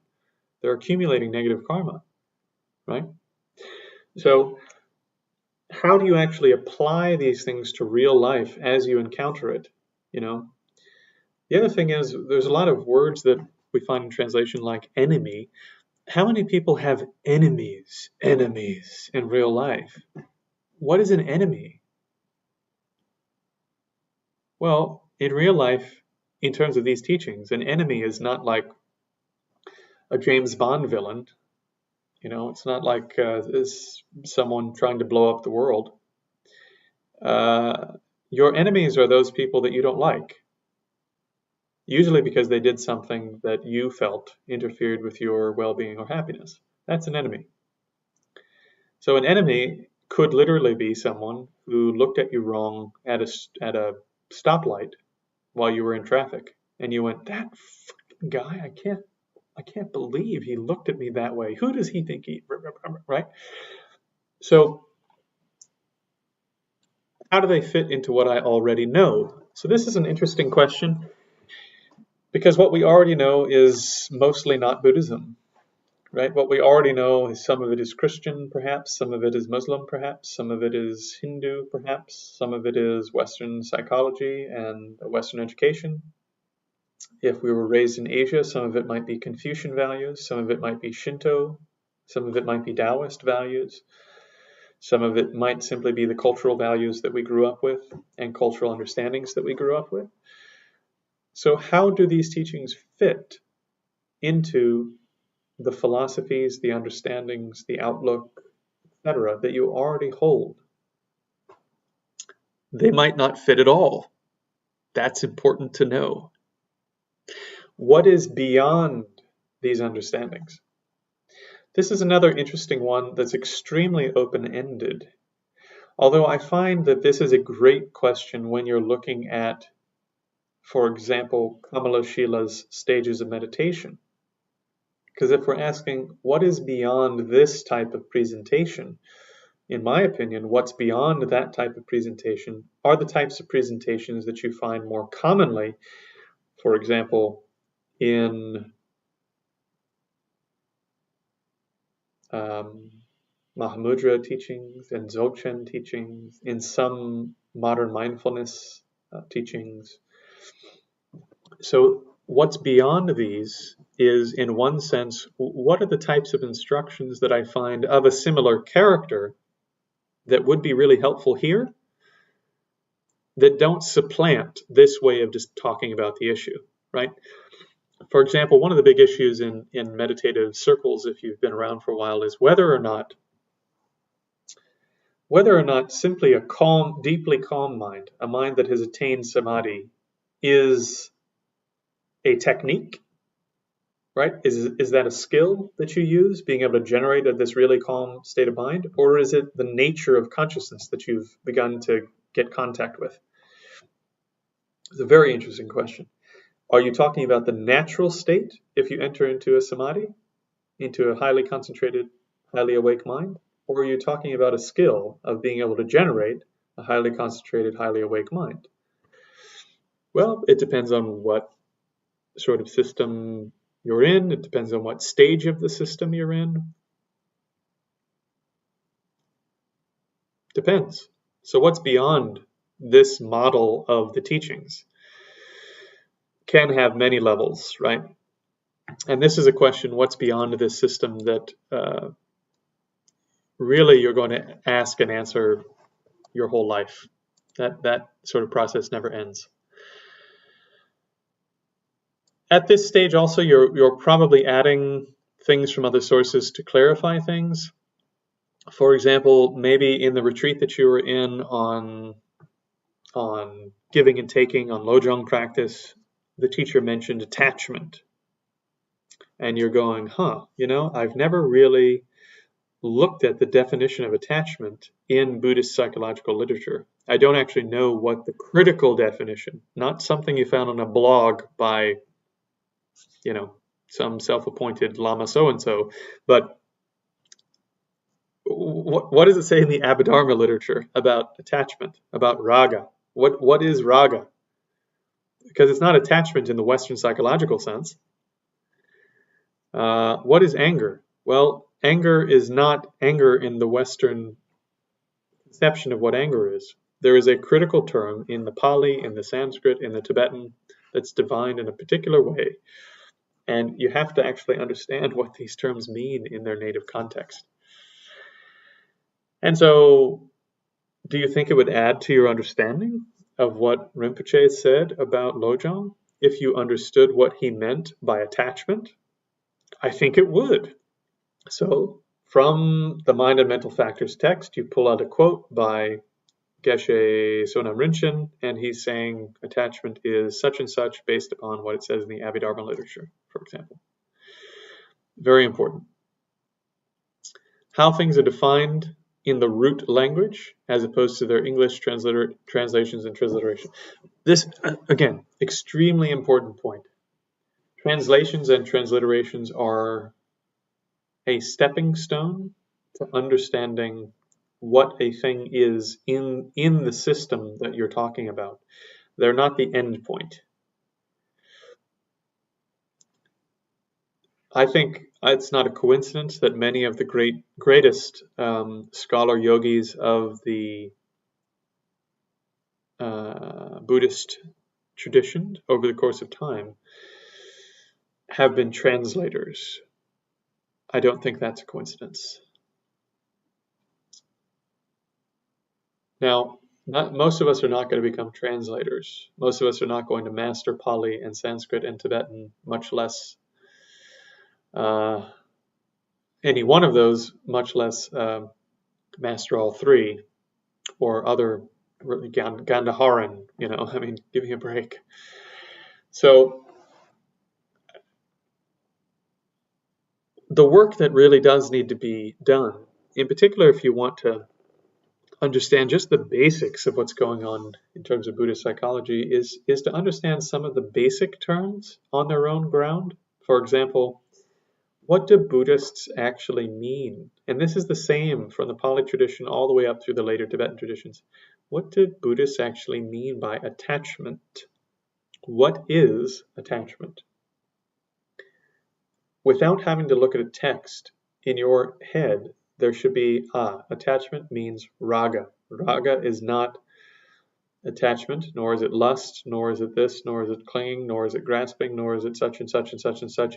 In terms of the English definitions of those terms, raga doesn't have the same common sense definition as any of these. Raga is a mental factor that sees an object as having the potential to cause permanent fulfillment or satisfaction, or lasting fulfillment and satisfaction from its own side. That's it. One could also say it is a state of mind that dramatically exaggerates the benefits of some perceptual object. Right? So when you are understanding what's being said by one of your mentors or teachers, if instead of that type of understanding, what your mind references is, well, when I was in my undergraduate years, they talked about how important attachment was in the parent-child relationship, and I'm getting ready to adopt children, for example. They talk about healthy attachments all the time in that literature, and that if you don't have one of those, you're in big trouble as a person. But when you really dig, and you say, well, what are they actually talking about with healthy attachment? They're talking about forming a bond with another person where you feel close to that person. They're not talking about seeing another person as being like a unchanging, self-instantiated cause of permanent fulfillment or satisfaction, in which you have dramatically overemphasized the benefits that you can get from that object. That's not what they're talking about, right? So raga is not actually the common sense meaning of attachment. It's also not the psychological definitions of attachment don't match this term. So as you're going through the analysis phase, you should be asking a lot of questions about terms and their definitions, and what is the root term in the Pali, in the Sanskrit, in the Tibetan that is the thing that we're talking about. You can't skip that step. So just to wrap up this section, because we're getting to about 90 minutes, I think, I want to talk about other research considerations. Some of these may help in some circumstances, and they may not help that much in other circumstances, but these are sort of the general research considerations. So, authors. If you're not doing a biographical study, don't get too bogged down on the authors as the focus of your study. Once again, the Tibetans tend to begin with the greatness of the author, in particular in the Gelug tradition. They start with, why is this author really important? Why should you view them as a valid authority? What is some of their background and their training? And we have stuff like this, usually in the introductions of books. Well, here's how awesome the author was. They went to this school and that school, and then they had these 4 experiences, and this is why you should listen to them, right? This isn't that unusual. But in particular, if you're not doing a biographical study, most topical studies, if you spend too much time on this, you're going to get lost in the details, right? So who's the author? When did they live? What are the critical facts about their views that are relevant to the work at hand? For example, Atisha trained in, if you're studying Atisha's views on bodhicitta, you can, for example, try to lock into your mind that he trained, I think it was either 8 years or 12 years in bodhicitta with one particular teacher who was known for their capability in actually generating bodhicitta, right? So this makes him a pretty pretty good source if you want to understand what bodhicitta is. And since the Gelug tradition comes directly through the Kadampa masters, where we have Atisha and his students and their students and so on, we have inherited those bodhicitta teachings from his lineage. And so knowing that he has that lineage adds some weight to the teachings that you get on bodhicitta in the Gelug lineage, as an example, right? So that psychological weight is important. It makes what you read stickier for you because you go, wow, this person's really an authority on this. I better pay attention. So it is pretty smart to start with these kinds of details. What did they say? So what does the author say about their own view on the subject matter? This is an interesting thing to consider in terms of Buddhist texts, because most Buddhist texts, in particular in the Nalanda tradition onward, they're not really allowed to make stuff up, right? In the Buddhist tradition, in essence, you're not allowed to say, this is my own unique realization of this, and here's what I'm adding to the canon. You have to say, the great masters before me weren't so clear on this point, and I'm clarifying this. Which in some cases might be true. In other cases, it may not be the case. It may be that that understanding cannot actually be found somewhere before that author. And so there is the question of, what does this author say about their own view? And then there are wider questions. What historical and cultural circumstances are influencing that view? For example, we talked about Jepabanka's writings sometimes have a strong sectarian edge, I think because of the historical circumstance in which he found himself. That sectarian edge isn't something that we need to carry forward, because those aren't the issues we're dealing with today. And the rest of his writings are absolutely astonishing. If you want to generate realizations in this lifetime, I highly recommend reading the works of Jepabanka in translation. In particular, any translation coming through the lineage of Tharchen Rinpoche. What constitute classic sources, examples, authors, texts, and so on, relevant to this topic? So if you're studying bodhicitta, what are a few of the classic sources and examples used in those sources? Are there particular analogies that you find used across several different types of examples? For example, almost everywhere where they talk about compassion, they talk about the Buddha, for example, being like the sun. The sun may be temporarily obscured by clouds, but it's always shining. And as soon as the clouds go away, the sunlight issues immediately, and it hits everywhere that isn't obstructed, right? So what are the classic examples? Who are the classic authors? We just talked about Atisha being a classic author for bodhicitta, although frankly, there's a bit less of Atisha in translation than I would like. I'd love to read more of his work in translation, since I don't speak Tibetan or Sanskrit or Pali. What are the texts accepted as the most important by scholars in that area? And we could say scholar yogis, but for example, in the Gelug system, there are usually a short list on any given topic of what the authoritative texts are, and there are some differences between which monastic college you went to. Did you go to, were you at Ganben or were you at Sarah or whatever?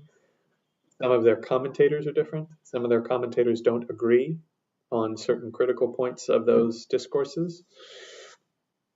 And much of that stuff isn't available in translation. So if you want to know about it, you need to find a living teacher who speaks English who can relay those debates and details to you.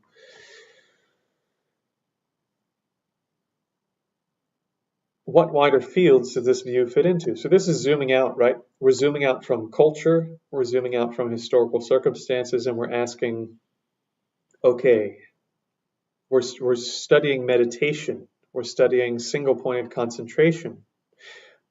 What are the other systems in which single-pointed concentration are found? And do those writings have any bearing on these writings, either in terms of differences or similarities and harmonies? What's the consensus in the larger field of scholars and interpreters today? So we could take the historical angle and say, well, what does all the historical literature say about training in single-pointed concentration? Or we could take the view or approach of what are scholars, yogis, interpreters today saying about single-pointed concentration? Or we could do both. And to a degree, I think that's why this work has a bit wider scope than simply the classical presentation of the Bhavadakrama, is I've done extensive reading in terms of science, in terms of non-Buddhist traditions, in terms of essentially traditions that have blended with Buddhism for 1,000 years and are indistinguishable in some ways, and yet still contain really helpful information for those lay people and non-retreatants who want to train in this subject, etc. So like that, if you expand the circle of the topic that you're looking at and look at, well, what are scholars saying today? If this is your only, if you're only like 5 years into this, it's probably best to stay within your circle of scholars and interpreters, right? Like if you're in the Kagyu, there's a whole host of resources in the Kagyu related to training in single-pointed concentration. Read those texts and bring those texts into your synthesis and look at what that particular subset of scholars are saying about that one topic, rather than going all over the place, because you will confuse yourself if you go too wide without really grounding yourself in one tradition for a long time. Where do major interpreters disagree? I mean, at some point, if you want to really understand all of these issues and really understand all this material, you're gonna come to the realization that scholars don't agree. And not only do they not agree, that sometimes the points on which they disagree are really, really critical points of the discourse. And unfortunately, one cannot simply rely on the fact that a person was a great yogi to think that, yes, they got every single aspect of the teaching correct. Because if we take that position,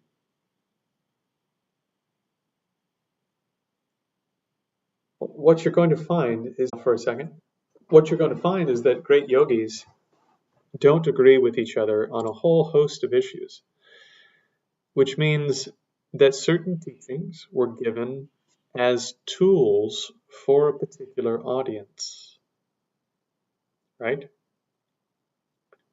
So now all this other work that we were talking about above, who were they talking to? What was the cultural context at the time? Blah, blah, blah, blah, blah, blah, blah. All of that becomes really important at this stage, if you really want to get at the heart of these issues. Because simply reading the Pali Suttas maybe doesn't tell you everything you need to know.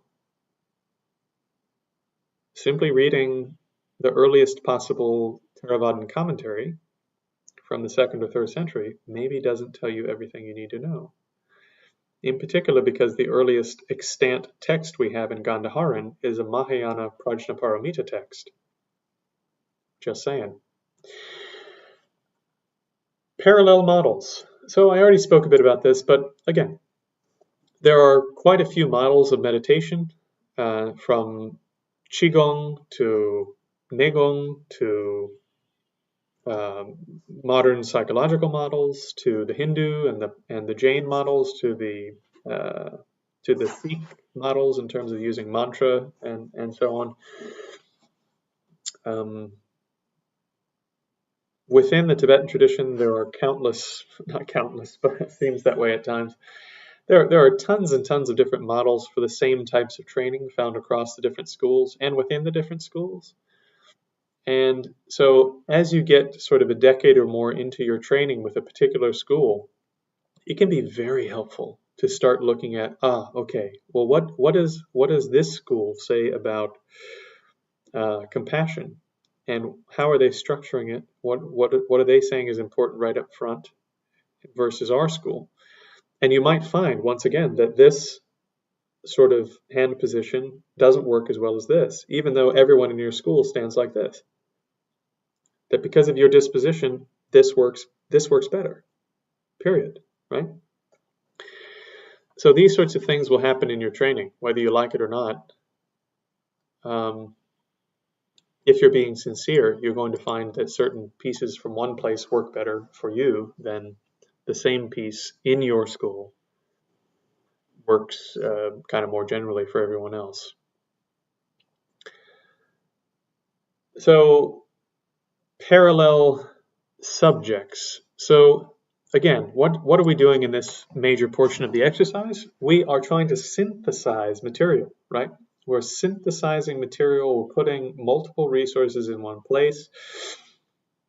We're asking questions about what's the cultural context, who are the authors, who are they talking to, what are modern adepts of that same system saying, what are parallel systems saying. We're asking, how do these things relate to our real life? You know, this is the work. When one takes this one piece, this is the next big thing, right? Now, having found this one little chunk, let's just say we're talking about compassion again, right? Okay, we have this compassion piece. Now, how does this piece fit in with the two adjacent pieces of training, right? You hold your hands like this. Okay, what are you doing with your chest? What are you doing with your neck? What are you doing with your chin? What are you doing with your feet? So it's not just the hands, although the entire time we've been talking about compassion. We've just been talking about the guard position, right, to keep the analogy going. But then there's the question of, okay, I mean, your arms are connected to your shoulder blades, right? Which is connected to your spine. So what's your spine doing? Your spine is connected to the scapula, connected to the muscles that come up to your neck. So what is your neck doing? What's your chin doing? What are your eyes doing? So we take this one piece and we start looking at, well, how is this connected to the next topic and the topic previous and 17 topics away over here? How does this compassion piece tie in with renunciation? Well, when you read the Great Adepts, they say, no renunciation, no compassion. If you don't have any renunciation, then according to Buddhist psychology, you have zero compassion also. That's because we're not talking about compassion, we're talking about karuna. Of course, when you see small fluffy animals, you don't want them to suffer. But that's not karuna. Of course, you don't want your children to go through hard times. You want your partner, hopefully, in life to be happy. But that's not karuna. Karuna has a very specific definition. Maha Karuna has a very specific definition. And those definitions have been consistent insofar as my research has revealed, at least from the 4th century onwards. When you read Buddhaghosa, his definitions for those mental states are nearly identical, if not identical, to the definitions found in 2021 in the commentarial works written by Tibetan Geshes. Same. So how does this piece of Mahakaruna, of great compassion, fit into the wider model? What are the pieces that have to come first on the flow chart of causal events to generate compassion? And at this stage, once again, if you're creating a synthesis document that is a topic, you don't want to go too far out of field, right? I mean, you could very easily end up with something that's really, really massive in terms of going all over the place and having unrelated stuff, and you don't want to do that. You want to really try to hone in and stay on one topic, but you do need to look at relevant systems of practice, relevant views, relevant subjects, relevant conclusions and connections that can be drawn as it pertains to the purpose of the document you're creating. If the document you're creating is on the topic of great compassion, you don't need to also include an equal length topical analysis of renunciation, right? You need to have a second document where you're pulling together 10 different resources on renunciation, and then have a link or have some kind of reminder in that document saying, no compassion without renunciation, go to the notes on renunciation, right? So having said all this, rather than doing just sort of a verbal review like I did last week, I'm actually going to jump over to this document, which shows you sort of the end result of having done this exercise.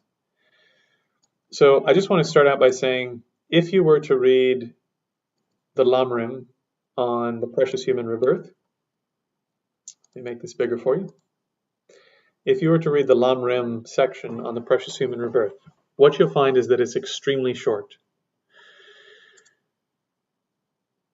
For example,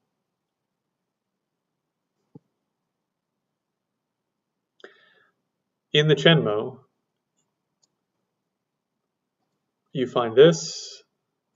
In Pabonka Rinpoche's Lamrim, you find this.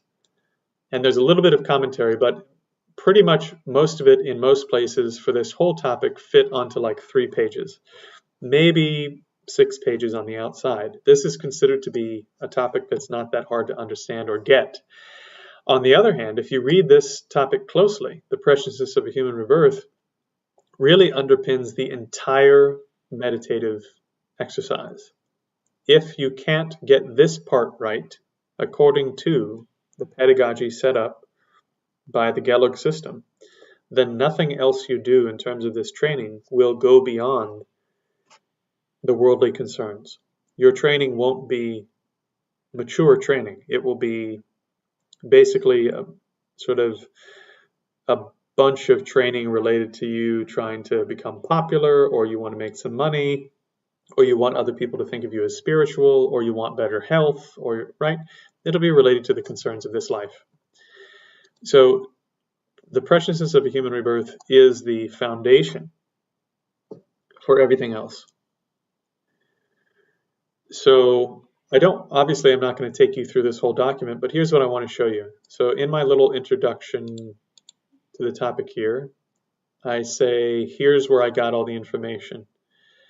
Venerable Yeshe Tsondru's work, The Essence of Nectar, it forms sort of the basis of the work. I really, really like his explanations. They tend to be quite pithy. They're almost like the Kadampa Master instructions. And the Essence of Nectar is set up as a series of contemplative meditative exercises. So reading the text itself is a meditative exercise, which is just astonishing.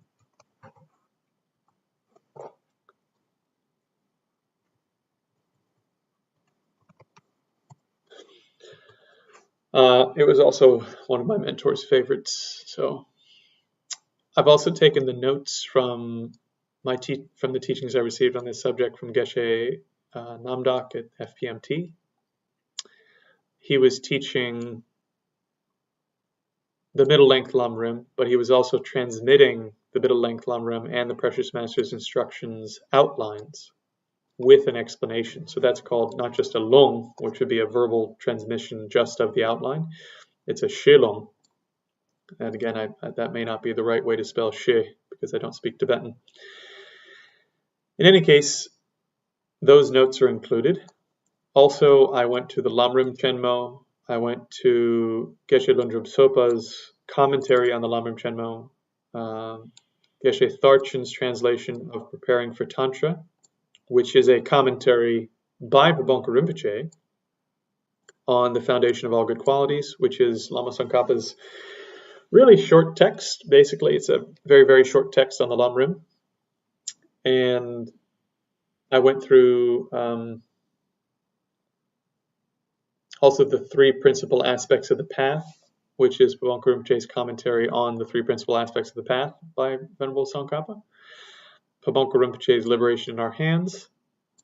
And then I tried to get back to the original source material for these teachings. So that comes from two places. It comes from Venerable Nagarjuna's Letter to a Friend. It also comes from Venerable Asanga's, where does that come from? Venerable Asanga's Shravaka Levels, that's right. So Je Tsongkhapa pulled together Venerable Asanga's advice, basically saying, look how fortunate you are that all of this great stuff has happened to you. And Venerable Nagarjuna's advice, saying, wouldn't it be horrible if you had found yourself in some other circumstance? So we're sort of looking at the same issue from two different sides. It could have been really bad. You could have been born in a lot of circumstances that aren't beneficial. And on the other hand, you have been born into a circumstance with all of these benefits. Now, let's look at some of these steps and stages that I talked about in terms of this document in order to summarize. So, what have I done? I've taken notes from a lot of different places, a lot of different texts, and in terms of the words, right? In terms of the words and trying to get back to the original terms, I looked at numerous translations of the original text that Je Tsongkhapa is pulling this material from in order to try to get a better sense of what's actually being said in that material, right? So here's the translation in a text that was really just working with this whole letter to a friend with a commentary on it. Geshe-la Sopa's translation is a bit different, as you can see, both in terms of formatting and content. It's slightly different. The Lamrim Chenmo Translation Committee's translation is once again a bit different in terms of format and content. Just to point out something a little bit prominent in that regard. So here we have deprived of the Buddha's words, barbarians in borderlands, or reborn, dull, and dumb. That's translated here, taking rebirth as a barbarian in some remote land or a place without the Buddha's teachings, born as an imbecile, a mute, or a long-lived god. Here, the most recent, not the most recent, but the Lamrim Chenmo translation, an uncultured person in a border region, a stupid or mute person, or a deity of long life. And so you can see the flavor of these is quite different. Pabongka Rinpoche reorders these slightly. He doesn't have a direct quote, he only has his paraphrase. And so the long life God part has been moved here, and then he says, a barbarian, a person with a mistaken worldview, someone who is handicapped is how this is translated here, rather than specifically either being a mute or, having an intellectual default. And then the way that these are explained, once again, there are epochs really of different explanations for this teaching. And as we get closer to the more recent explanations, Toku Yangtze's Practicing the Path, for example, and Geshe Sopa's commentary on the Chenmo. I'll show you this as a sort of direct example. So here's Venerable Tsongkhapa in the Chenmo. You will have a great difficulty in developing a religious attitude if you're born in any of the three miserable realms. Even if you do develop a little bit, you'll be unable to practice because you'll be tormented by suffering. Ordinary beings who are born in the formless realm are in a condition that lacks leisure because they don't have the opportunity to achieve the path of liberation. The same can also be said as being born of being reborn as a deity of the desire realm that's constantly distracted by sensual pleasures, right?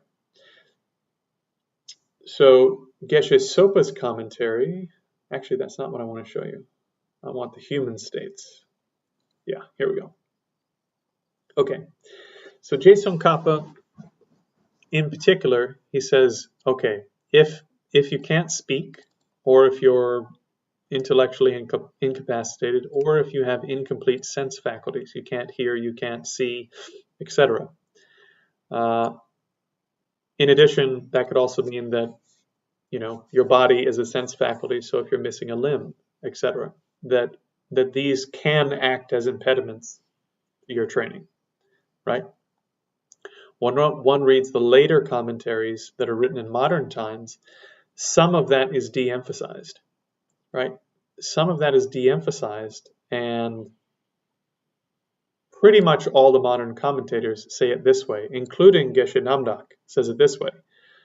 Being born with deficient faculties, the most important when it comes to the Dharma is the mental faculty.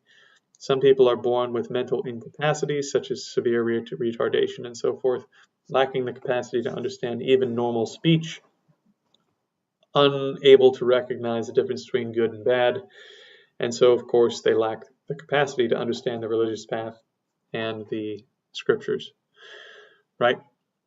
So when you read Geshe Lasopa's commentary on the Chenmo, or when you read Geshe Yangtze's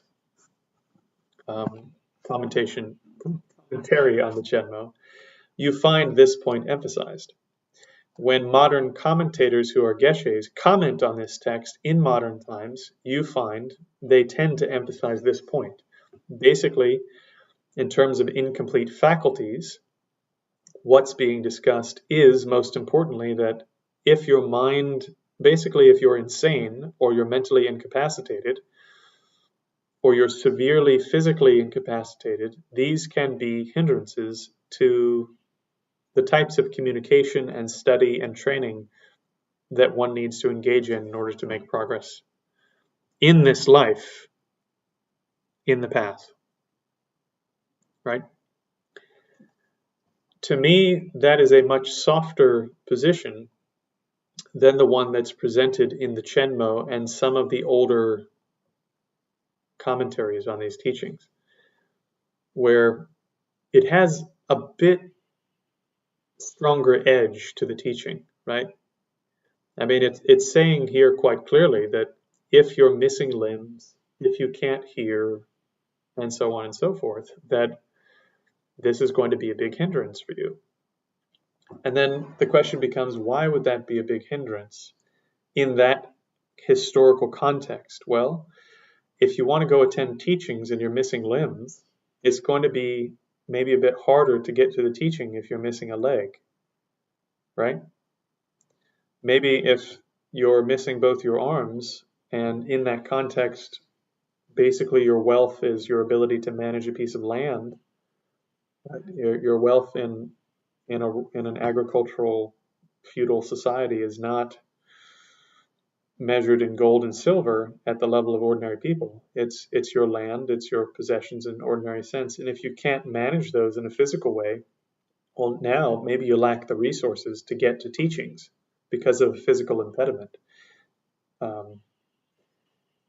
In those settings also, public education doesn't exist. In ancient Tibet, as far as I know, if you were born with some type of mental difficulty outside the normal, there were no facilities to help you develop an ordinary functioning life. You weren't trained in sign language. None of the buildings are retrofitted to account for the fact that you're blind and you don't know where the restroom is, right? There's no braille on the walls. So these constituted at the time extreme impediments to you functioning in any kind of capacity in the ordinary world, in a way that today they probably don't, right? You can be extremely successful with almost any type of mental or physical impairment in today's day and age. Not to say there's not discrimination and other factors at play, but it's not the same type of world that it was at the time that Tsongkhapa was writing. So this then, I think, makes sense out of this shift, right? Where we're saying, okay, well, the modern commentators basically just say it's a mental thing. But the old school commentators, writing in the 14th century and really, if I'm not mistaken. Let me see. I think. Oh, I don't have Pabonka Rinpoche's commentary, but if I'm not mistaken, Pabonka Rinpoche basically makes the same argument that Tsongkhapa does, and he was writing in the 19th century, right? So that's pretty recent. It's within the last 150 years, and was making this same argument in Tibet to a group of monks who were training in a retreat setting. You see what I mean? And so if we make the cultural argument here, we can keep the essence of this teaching while really having a more nuanced understanding of this particular element of the topic. So in addition here, one of the tasks of synthesis is to pull in the resources that really move your own mind. For me, Yeshe Tsondru's meditations on Lam Rim are just astonishing. They really move my mind. So here they are right at the top of each critical topic. Also, some of the instruction is pull in material from other places, pull in the oral traditions, the little notes and commentary pieces that you couldn't have gotten somewhere else. Well, the traditional teaching on this subject is 8 freedoms and 10 opportunities. The oral tradition includes a 9th freedom and an 11th opportunity. So there are actually 20 factors. In addition to that, there are all sorts of little odds and ends scattered throughout these commentarial texts where they say, well, not only have you found such and such and such ordinary circumstances, you've also found these things, right? For example, Yeshe Tsondru says, not only have you found such and such circumstances that everybody else in the Dharma world has, but also you're not being misled by false teachers. In other words, you have good teachers. I mean, that's an astonishing thing. Let me see.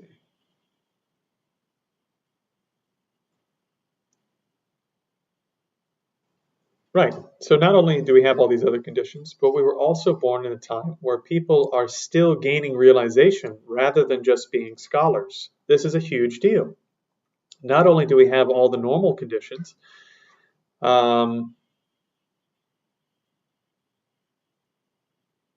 we weren't born into a circumstance where we basically became cultural Buddhists, where we go to the ceremony for the puja to make sure that our kids get good grades in school, but we're not actually training in Buddhism, right? We basically treat it like going to church and you listen to the preacher say some stuff and you say your prayers and you hope to have a long life and not too much difficulty in all this, and you pray to the Buddha to make sure that you get the big raise that you want and that sort of thing, right? You also weren't born in a circumstance where you became, and I'm from California so I can say this, but the sort of California Zen thing where you became, like, hey man, it's just about like taking it easy, man, and that's it. That's the Dharma. That could have been you, but you're free from that circumstance. So there are all of these little odds and ends that you find throughout the text. By the way, the 9th freedom is basically being free from having so many distracting activities going on that you couldn't train in this. The 11th endowment is the opposite of that, which is you have the time to train, right? You have the time to train. If you had every other condition and no time, doesn't matter. So perhaps here you're now starting to see, okay, so this synthesis becomes a personal tool that incorporates all the notes from all of my readings in all these different places. Now, how does it tie to things that come before and things that come after, right? This is another task at the synthesis stage. So,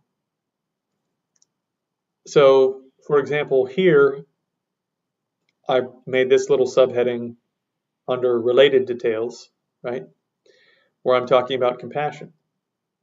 And when you read, in particular, Bhavanka Rinpoche's commentaries, he talks a great deal about, well, yes, you'd like to have bodhicitta and you'd like to have compassion, but in reality, you don't even have renunciation. And he says, we can say that renunciation and compassion are the same state of mind, just that one is developed by meditating on your own situation, the other meditating on others' situation. People like you and I see our feelings of desire and our mental afflictions grow stronger day by day. The problem is that we have not even been able to train our minds in the paths of lesser and medium scopes of practice, i.e., we haven't even done this part yet. We haven't even sufficiently looked at our own situation yet. So how could we, I think Shantideva has a funny quote here, right? So if people like these have never before, even in their dreams, had this wish for just themselves, how could they have it for others? You've never even sincerely, from the depths and bottom of your heart, wanted yourself to attain liberation. Like a person with their hair on fire, says the Buddha, looks for a pond in which to dive.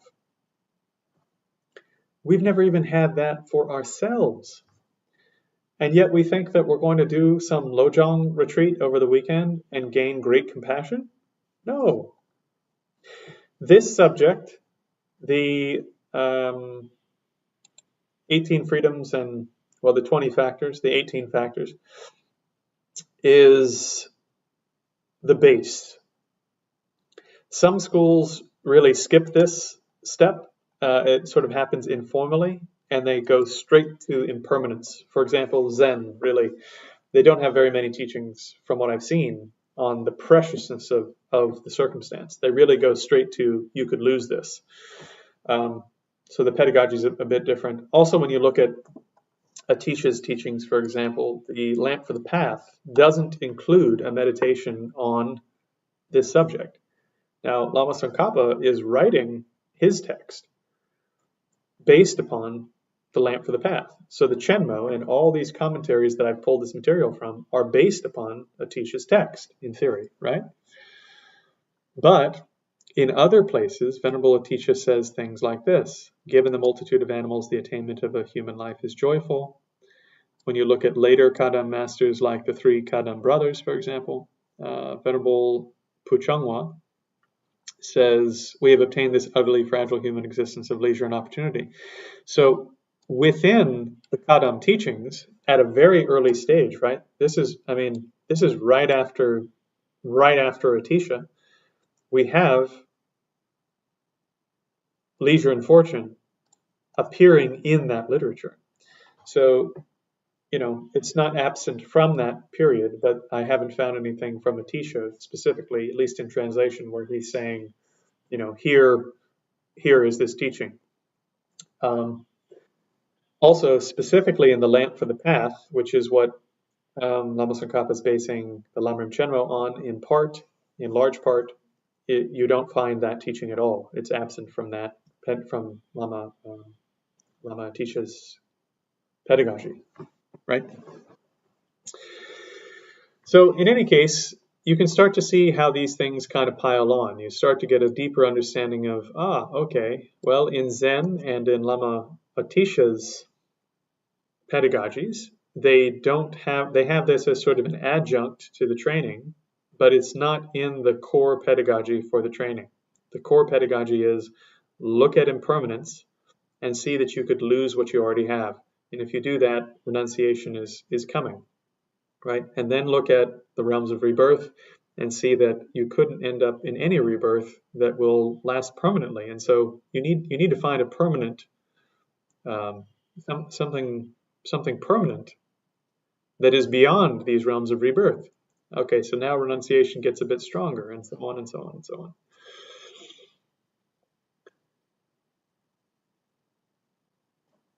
So through this type of study, your understanding of what's going on with these teachings gets much more subtle, much more sticky. Also, you can start to, as I said, include things like images and graphs. I don't do a lot of graphs and images because for me it's not that impactful, but from time to time, you can include pictures and images that help things stick in your own mind, right? So in brief, that is the synthesis stage, right? So we heard a teaching, or we read a teaching, we made notes on it, we outlined it, we then have multiple teachings on the same subject, we've synthesized those, we've started asking hard questions, we started going deeper, we started adding more material from different places, and finally, important point here, but you'll notice that I have basically huge sections where it's just quotations, right? Quotations and just a little bit of commentary. Quotation, quotation, quotation. Because I want to know what the masters are saying without my own thoughts being interjected into it. Also, here's notes from my course with Geshe Namdak. So these notes are mostly what I took from his course, but a bit of my thoughts. And then I have a huge section under each heading where I'm basically just really trying to chew the material up myself, right? And these ruminations go on for a long time, several pages. So the idea is that you want to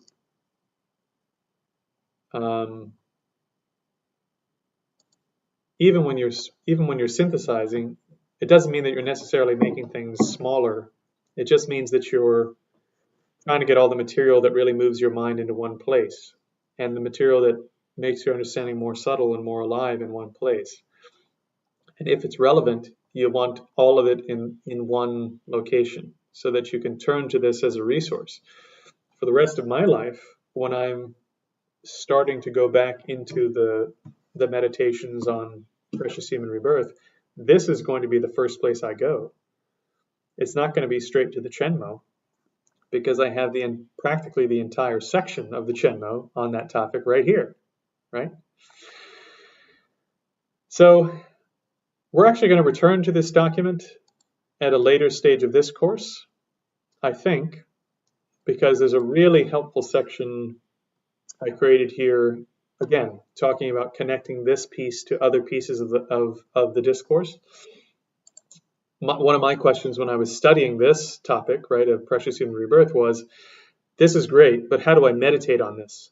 How do I take this academic understanding and turn it into a realization rather than just being a bunch of stuff that I know on the topic?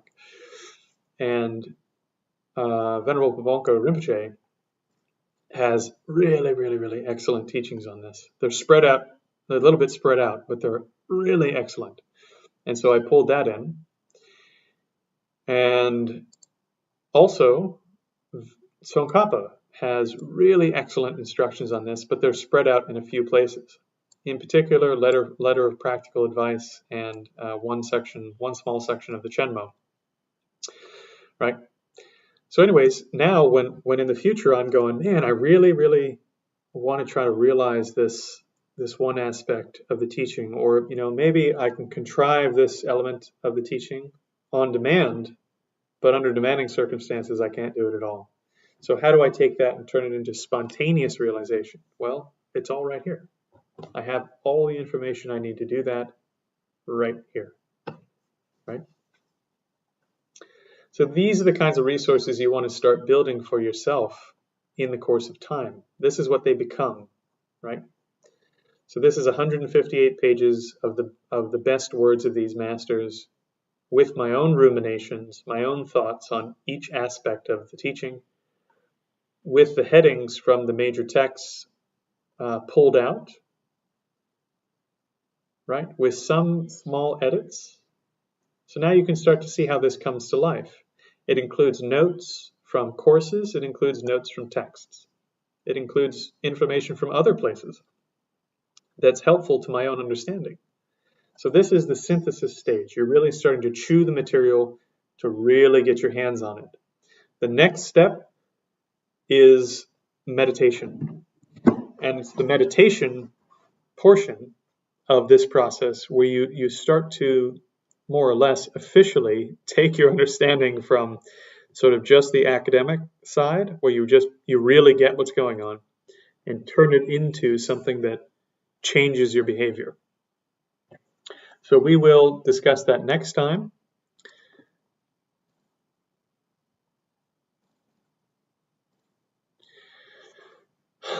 Thank you so much for tuning in to Modern Western Buddhism. And once again, I do have an OnlyFans for academics, i.e. a Patreon account. You'll find the link for the Patreon in the description for this video. Any donations that you make, a small portion of that will go towards me donating to FPMT or another Buddhist-related cause of my choice.